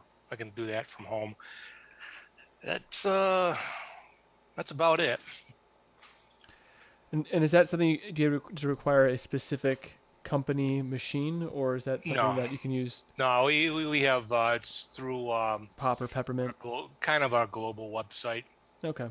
There are certain things that VPN would be needed, and you have to be kind of a district manager and above to have that. Okay. So, like, what about things like ordering and whatnot? Is that done at the district level? Or No, is it it's more all level? done. It's all. I mean, we can order a few things extra, but it's all automatic. Oh, okay. It's all based on our inventories. You know, Okay. it's pretty much out of our hands. Right or wrong. I mean, it's the future, and there are some troubles at times, but you know, it's like I don't have to sit there and go, I need to order this and this. It's all based on average of sales, you know, or what they predict maybe a sale will bring. You know, it's almost just-in-time inventory, the way it works. So, but yeah, none of that's done at home. You know, we have to make sure our counts are correct. And that's about it. I mean, as far as, we have a lot of inventory stuff that we do. So what you're saying is when you're ordering supplies, let's say, it's automated. It'll auto order like based on some algorithm. Yeah, pretty much. It's all auto ordering. Now, like if I'm ordering expense items like handlebags and things like that, that I have to order photo supplies and such, to keep up on that. But our daily merchandise is, we used to be, like entrepreneurs, but they took that, out of our hands, and they can make better deals now. At a company scale, especially the size of the company that we are. And it frees us up to do things that I like to do, like customer service and that, talking with customers. So that's some good that comes from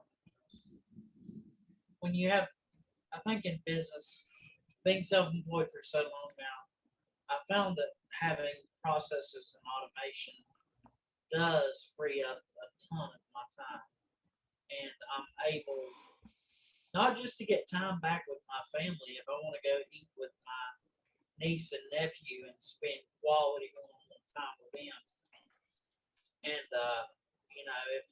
if I need to call a client and just speak to them on a personal level and say, look, I know you're having a hard time, how can I help you? that stuff matters. Customer service is really, really important. Seems like it's a lost art these days. It's why I try to treat people the way I would want my mom or my grandmother to be treated. Yeah, of course. I mean, that's the way it should be. It's kind of hard. It's been challenging the last year and a half almost. You know, everybody has a lot of personal issues going on. I mean, this thing has affected people in ways that we Yep. never would have really thought of before. And I mean, just look at our community alone. You know how many you know realize what's important in life. You know, this is great and fun, but we've lost a few people, but you know they decided that some things were a little more important, which is fine. You know, but dealing with cause, you know, sometimes I mean, it's not the easiest thing. I've been doing it. I got 40 years coming up in the end of October. So, you know, and, you know, even still, I have my trials in that, but, you know, if I can win someone over, that's a notch in my belt. And I've made some great friends over the Yeah. years, you know, so that's the fun part. People can suck, but no, that's the fun part. Without them, I mean, my job would be nothing. So, So I'm curious now, since we kind of talked about our home offices and whatnot, and this is kind of a tie into the next episode of DLN Extend that I did with Matt and Wendy. But when you guys choose hardware, let's say for your home office or whatever, what are some of the decision making processes you go through? Say, I'm going to buy a piece of hardware. I know, Peter, you bought a System 76. Was it last year or the year before? Yeah, fairly a couple of years ago. Yeah. And seems like it was just the other day.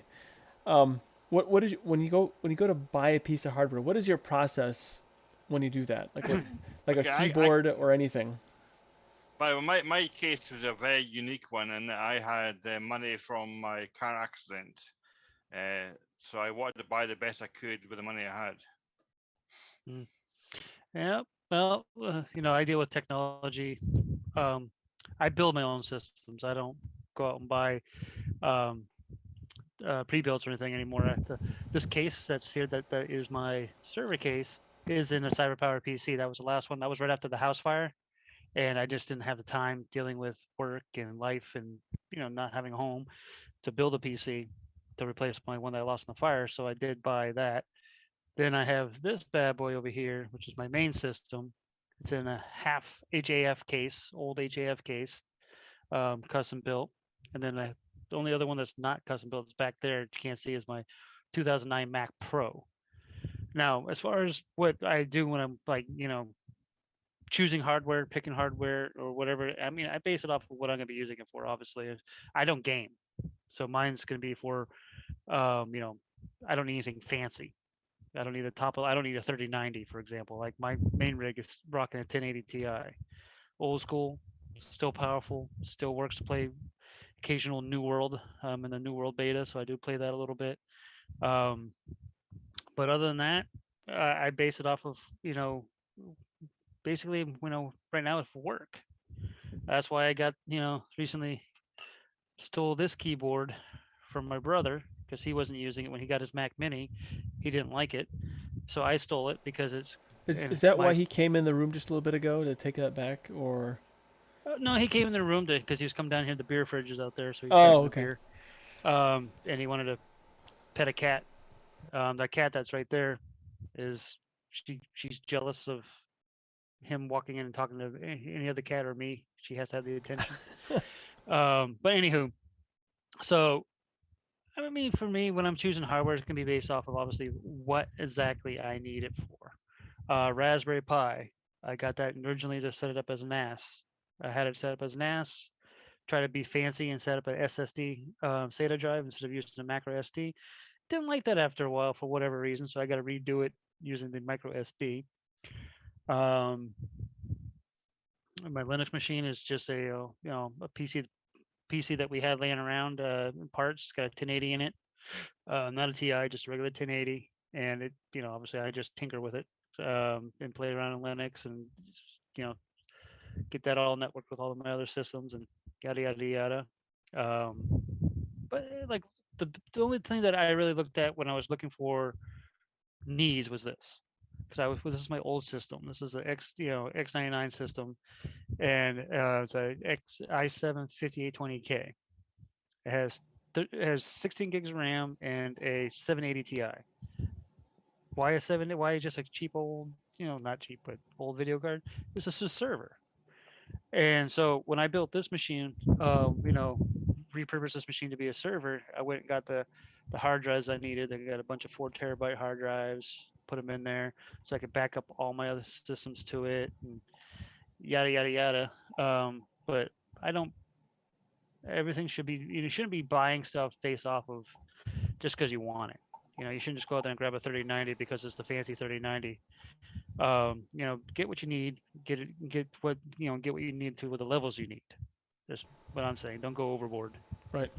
So what about you, Colin? What do you do like when you go through the process of buying hardware? What is your process? Like, is it to fill a need, or just replace something just because you got the itch that you need to scratch, or how do you do that?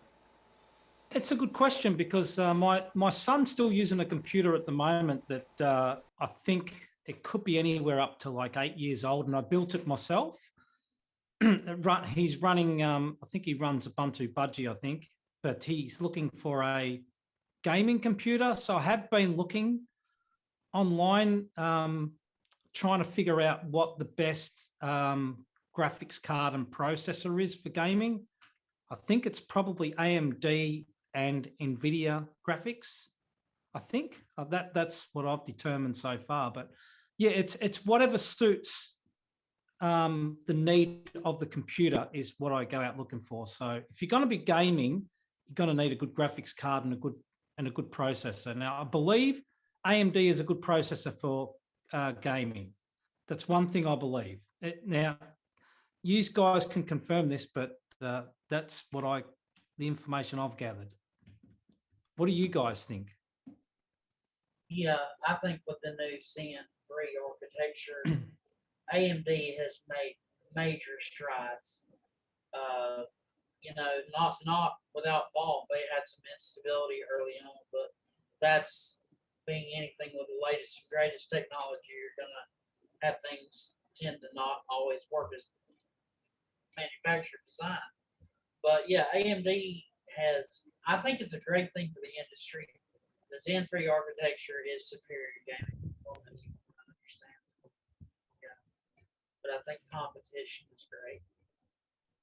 My big problem is that I'm not overly familiar with AMD because I've always had sort of Intel, and I know what the Intels are. If you're grabbing an i7, and I know what pretty much the latest Intels are. I don't know.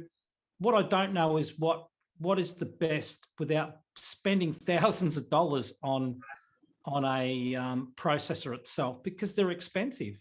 Well, I don't know. The best thing to do there is to obviously do your research and look at one of the video YouTubers that I watch a lot of is Gamers Nexus.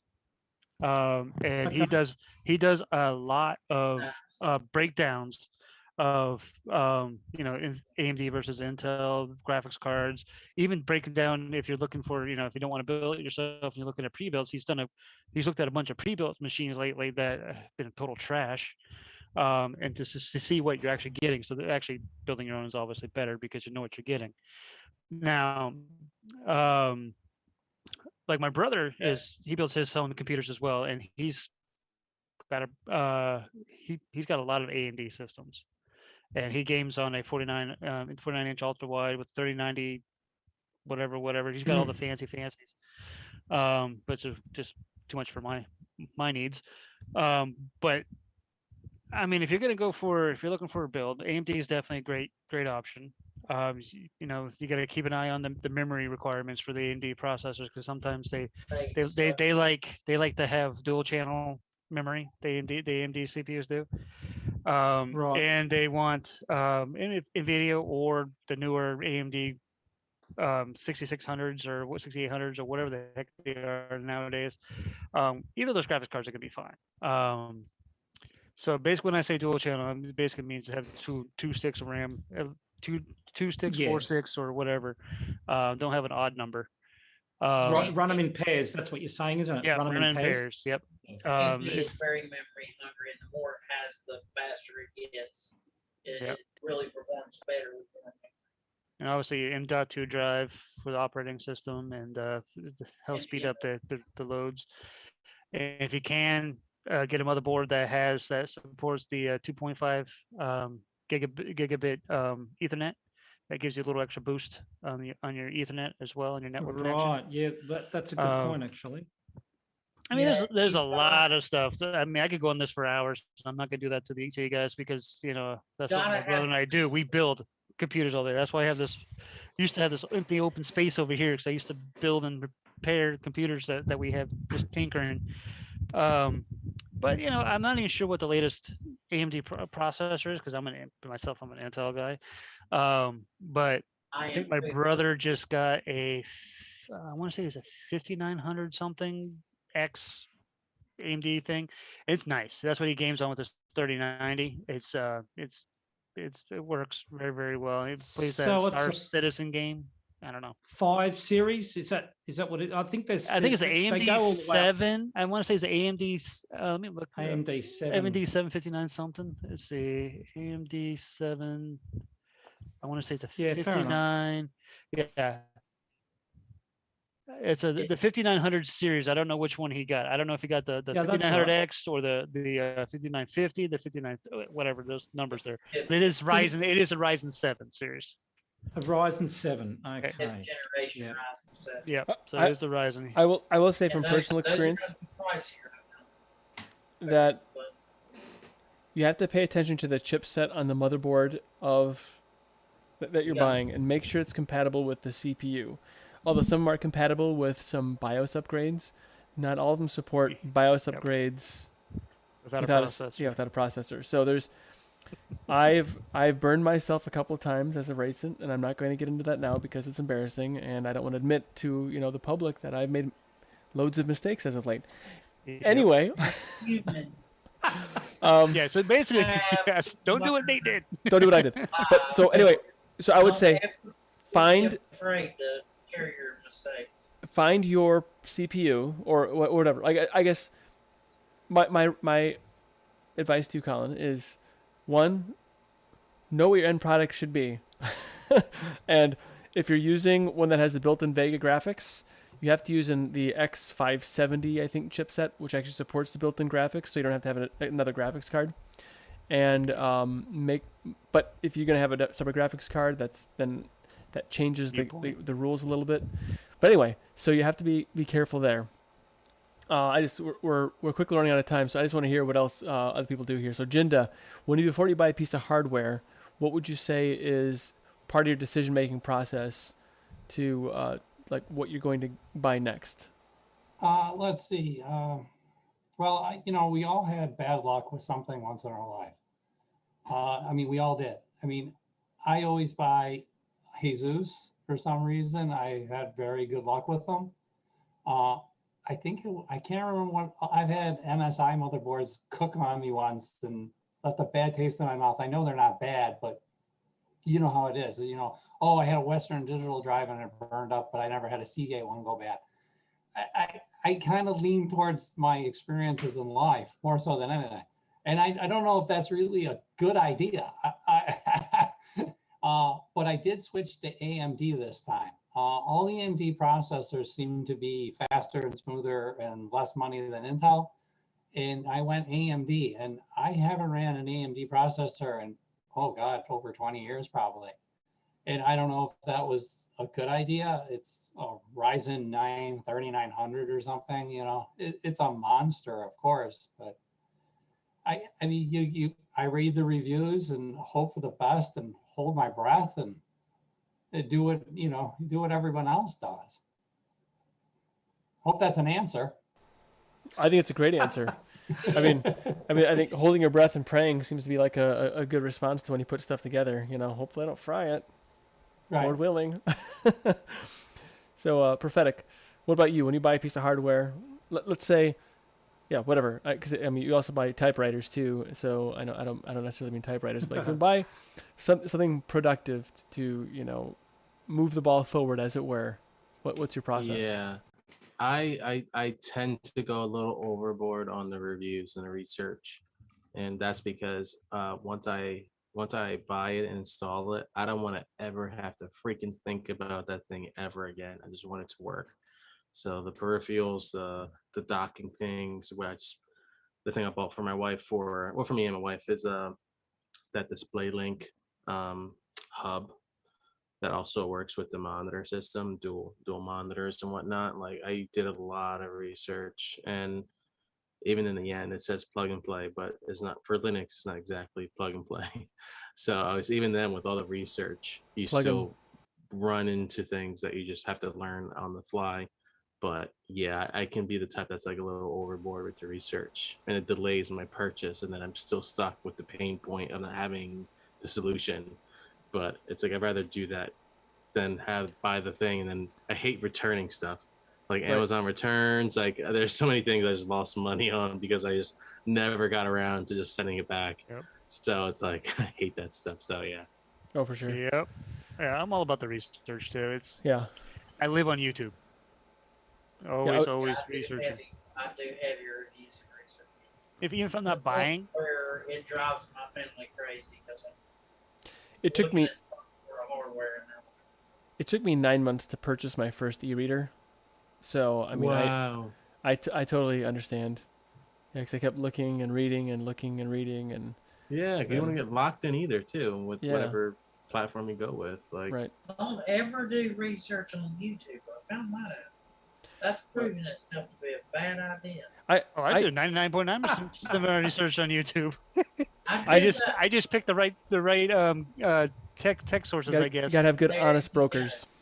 Yep. So, mine was an investment product, so that's where I went wrong because I didn't really have a list of trusted financial gurus or whatever. so Mark, how do you do your before you buy a piece of hardware? Now, I'm gonna say for yourself because you are a obviously technical professional and you build systems for other people. Provider. So- Basically, I do IT solutions as a service plan.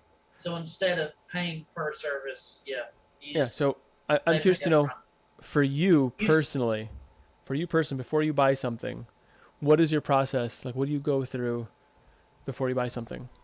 It's real easy. Usage case and compatibility. That's the main things. Usage case and compatibility.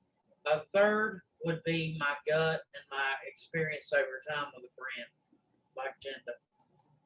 Okay. Yeah, I have that too. Like Seagate, my first two hard drives that burned out on me were Seagate in my Commodore Amiga 600. So I get it. And to this day, I won't buy Seagate. Nothing against Seagate. I'm sure Seagate's great today. I'm sure it's the best for somebody, but I don't want to do it. So I get it. Yeah. I'm not crazy about Seagate, but they've changed my mind with their SSDs. I put one in a client system. Went very well. So. That's good to know. So hear that, Seagate? Somebody, not me, loves you, and his name is Mark. So there you go. I don't, Sergio, I don't know if you were to contribute at all, if you're just here to listen, whichever's fine. All right, Steve, what is it you do before you purchase a piece of hardware? Honey. Fair enough. That makes sense. Dear. No, I mean, it depends, like what it is. So, I think most everybody now knows that in the last, around Father's Day, my wife took me to Micro Center and said, here you have this much to spend, which was dangerous, and I swear to God, I walked and looked at all these types of monitors, and my stomach would turn because for years, we had to really wash our cash. And when we needed a computer, I actually ordered one. I've built them in the past with the help of my brother-in-law, so I could do that. I was ready to do that again, and my wife's like, "No, I'm not gonna have you do that. Order one." And found a nice place to order, bare bones outfit. And I've bought two computers, and the first one lasted 10 years. I mean, and this one I did a lot of research on, like looking how things like Ubuntu, because I knew I was going to run Peppermint on it for a long time. But anyway, so when I went to buy the monitor, it was like I had such trepidation because even though it was on sale, it was a good price, 27-inch monitor, $199, regularly three something, might have been $399. And did I need a second monitor? Not really. I wanted one, for the stream and all that. But my wife's like, you don't ask for much. So here, you know, this is your treat. And now she always asks me, like, when Father's Day, my birthday comes up and all that, the first thing she'll ask me is, what would you like for your stream? Yeah. So, and I can kind of get what I want. There's a few things. Would I love to have I have an NVIDIA 1050. It's not a TI, it's just a 1050 in there, which has served its purpose over the years. Would I like a little bit more to help with streaming and creator content? Yeah. At the prices now, hell no. I'm not gonna, go and waste all that money for something that I don't game, so I don't need that. But it's for me, it's a good thought process. And I had buyer's remorse with that monitor for about 2 weeks, but every time I go up there now, it's like, damn, it looks good, and my wife will go up there, she goes, it's like frickin' NASA up here. But it's I have to convince myself, and I know I deserve it, but and I can afford a lot more things than I used to in the past. So, but still, it's like, what am I taking away from something? And I don't think I could have. I don't think I could have a second monitor one monitor anymore. You get once you had two monitors, I don't think you could ever go back to one. This is true. I agree. I could never stop having 4. I can understand that too. Although I will say a substitute for 3 monitors is 1 plus an ultra wide. That actually works pretty well. Yeah, I looked at those, but I love my ultra wide. I like snapping windows, and I feel like with one wide monitor, it actually works pretty great. Yeah. Yeah. I got my brother has the 49-inch up there, and he has 2 systems on it because they can actually work. It can use 2 systems at once. I don't know if he can do more or not, but he has this one Windows system on it and his Mac on it, and so he's got them split between 2 windows, so he can work on both desktops at the same time. Cool. It's not having that bezel also is actually pretty great. So I have an LG 29-inch ultra wide. It's not here. It's way over there and in a box still, again. But you can have 2 inputs, and then you can actually have 2 different computers, or you have one computer. And like with Plasma, the snapping of like the window snapping and such is just such a beautiful thing. So yeah, I gotta say it's ultra wide's pretty great, and it was actually hard for me to buy it because it was a newish kind of bit of technology, and I'm not a Luddite, but but like the idea of curved screens gives me anxiety. Not anxiety. That's bad word. It gives me trepidation, and great. Yeah, really great. Well, now that I guess I just got a flat one. Now I think I might be ready for ultra wide curved. I don't know. Maybe we'll see. Maybe someday. 2 of those? I don't know. 2 ultra wide curved. Like you have to like maybe stack them. I think stacking. Yeah, I've seen that where it kind of like is a dome like this. Yeah, that'd be cool. kind of fun. Be very yeah. Space stationing. Yeah, something like that. When I turn off my video, you can see part of my setup there. Yeah, that's nice. I like that. I don't have anything that cool. I have to say, despite Zoom's past privacy issues, this seems to be the best video platform that I've had experience with. Oh, I think so. And also, okay, I did start a little late, but it is that time to go around the horn for last word, and it's just whatever you have to say. And Jason. Well, again, thank you, Nate, for hosting this and letting us have this opportunity to just to talk about tech, talk about whatever it is that we want to talk about, whether it be Linux, Windows, whatever. It's been great, and you had some little internet hiccups there, but it looks like it's your internet's finally decided to catch up and is working well. And it was just great to see some new faces that I haven't talked to in a long time, and it's just I love it. Well, I'm really glad you made it. You were the first one in, and almost like as soon as I said, "Hey, the Zoom's open," like bing, you're there. So it's great. I do appreciate that. Peter, last word, bud. This is my one time a week to totally geek out with great friends. So thank you for hosting this, Lenny. Can't hear you. Colin. Oh, yes. Thanks, Nate. Yep, we got through it. Like Jason said, the internet did catch up. Yeah, it's some good discussions tonight. Enjoyed it. Sat back mostly tonight and just listened, so that was good. But always enjoying being here on a Sunday morning or your Saturday night. So everyone take care and hopefully see you next week. Excellent. Thank you very much, Colin. It was good to have you. Jinda. Nate, thank you so much. And everybody else, thank you for teaching me something today. Hopefully I'll see you guys next week. What did we teach you? What did you teach me? Well, Good Jason stuff. taught me a bunch of stuff that I didn't know about networking. Okay. Prophetic. Excellent. Oh, can't hear you. I can't believe how fast time flew being here with everybody and catching everybody since it's been a while. Yeah, hopefully I get to catch more often these upcoming weeks. And thanks for Nate, who is keeping the tradition alive with Biddle. It's definitely a highlight of my week too. So catch you guys later. Well, I'm glad he could be here. Thank you so much. Mark. People matter most. That's rings true, truer and truer every day. Thank you, Nate, for everything you're doing to pick up and continue Big Daddy. It's such a great group of people that come on here regular through the years, and it's just it's an honor to be a part of it. Just to get in and chat with you guys. Love the discussion. Thanks. Well, thanks for being here. Sergio, I don't suppose you're gonna unmic. That's okay. Steve, last word. Hey, well, thanks for getting on, Nate. I know it's real busy for you with the move, and that can't be easy. And now that you're in your Nate lab, your cubicle lab. Not quite.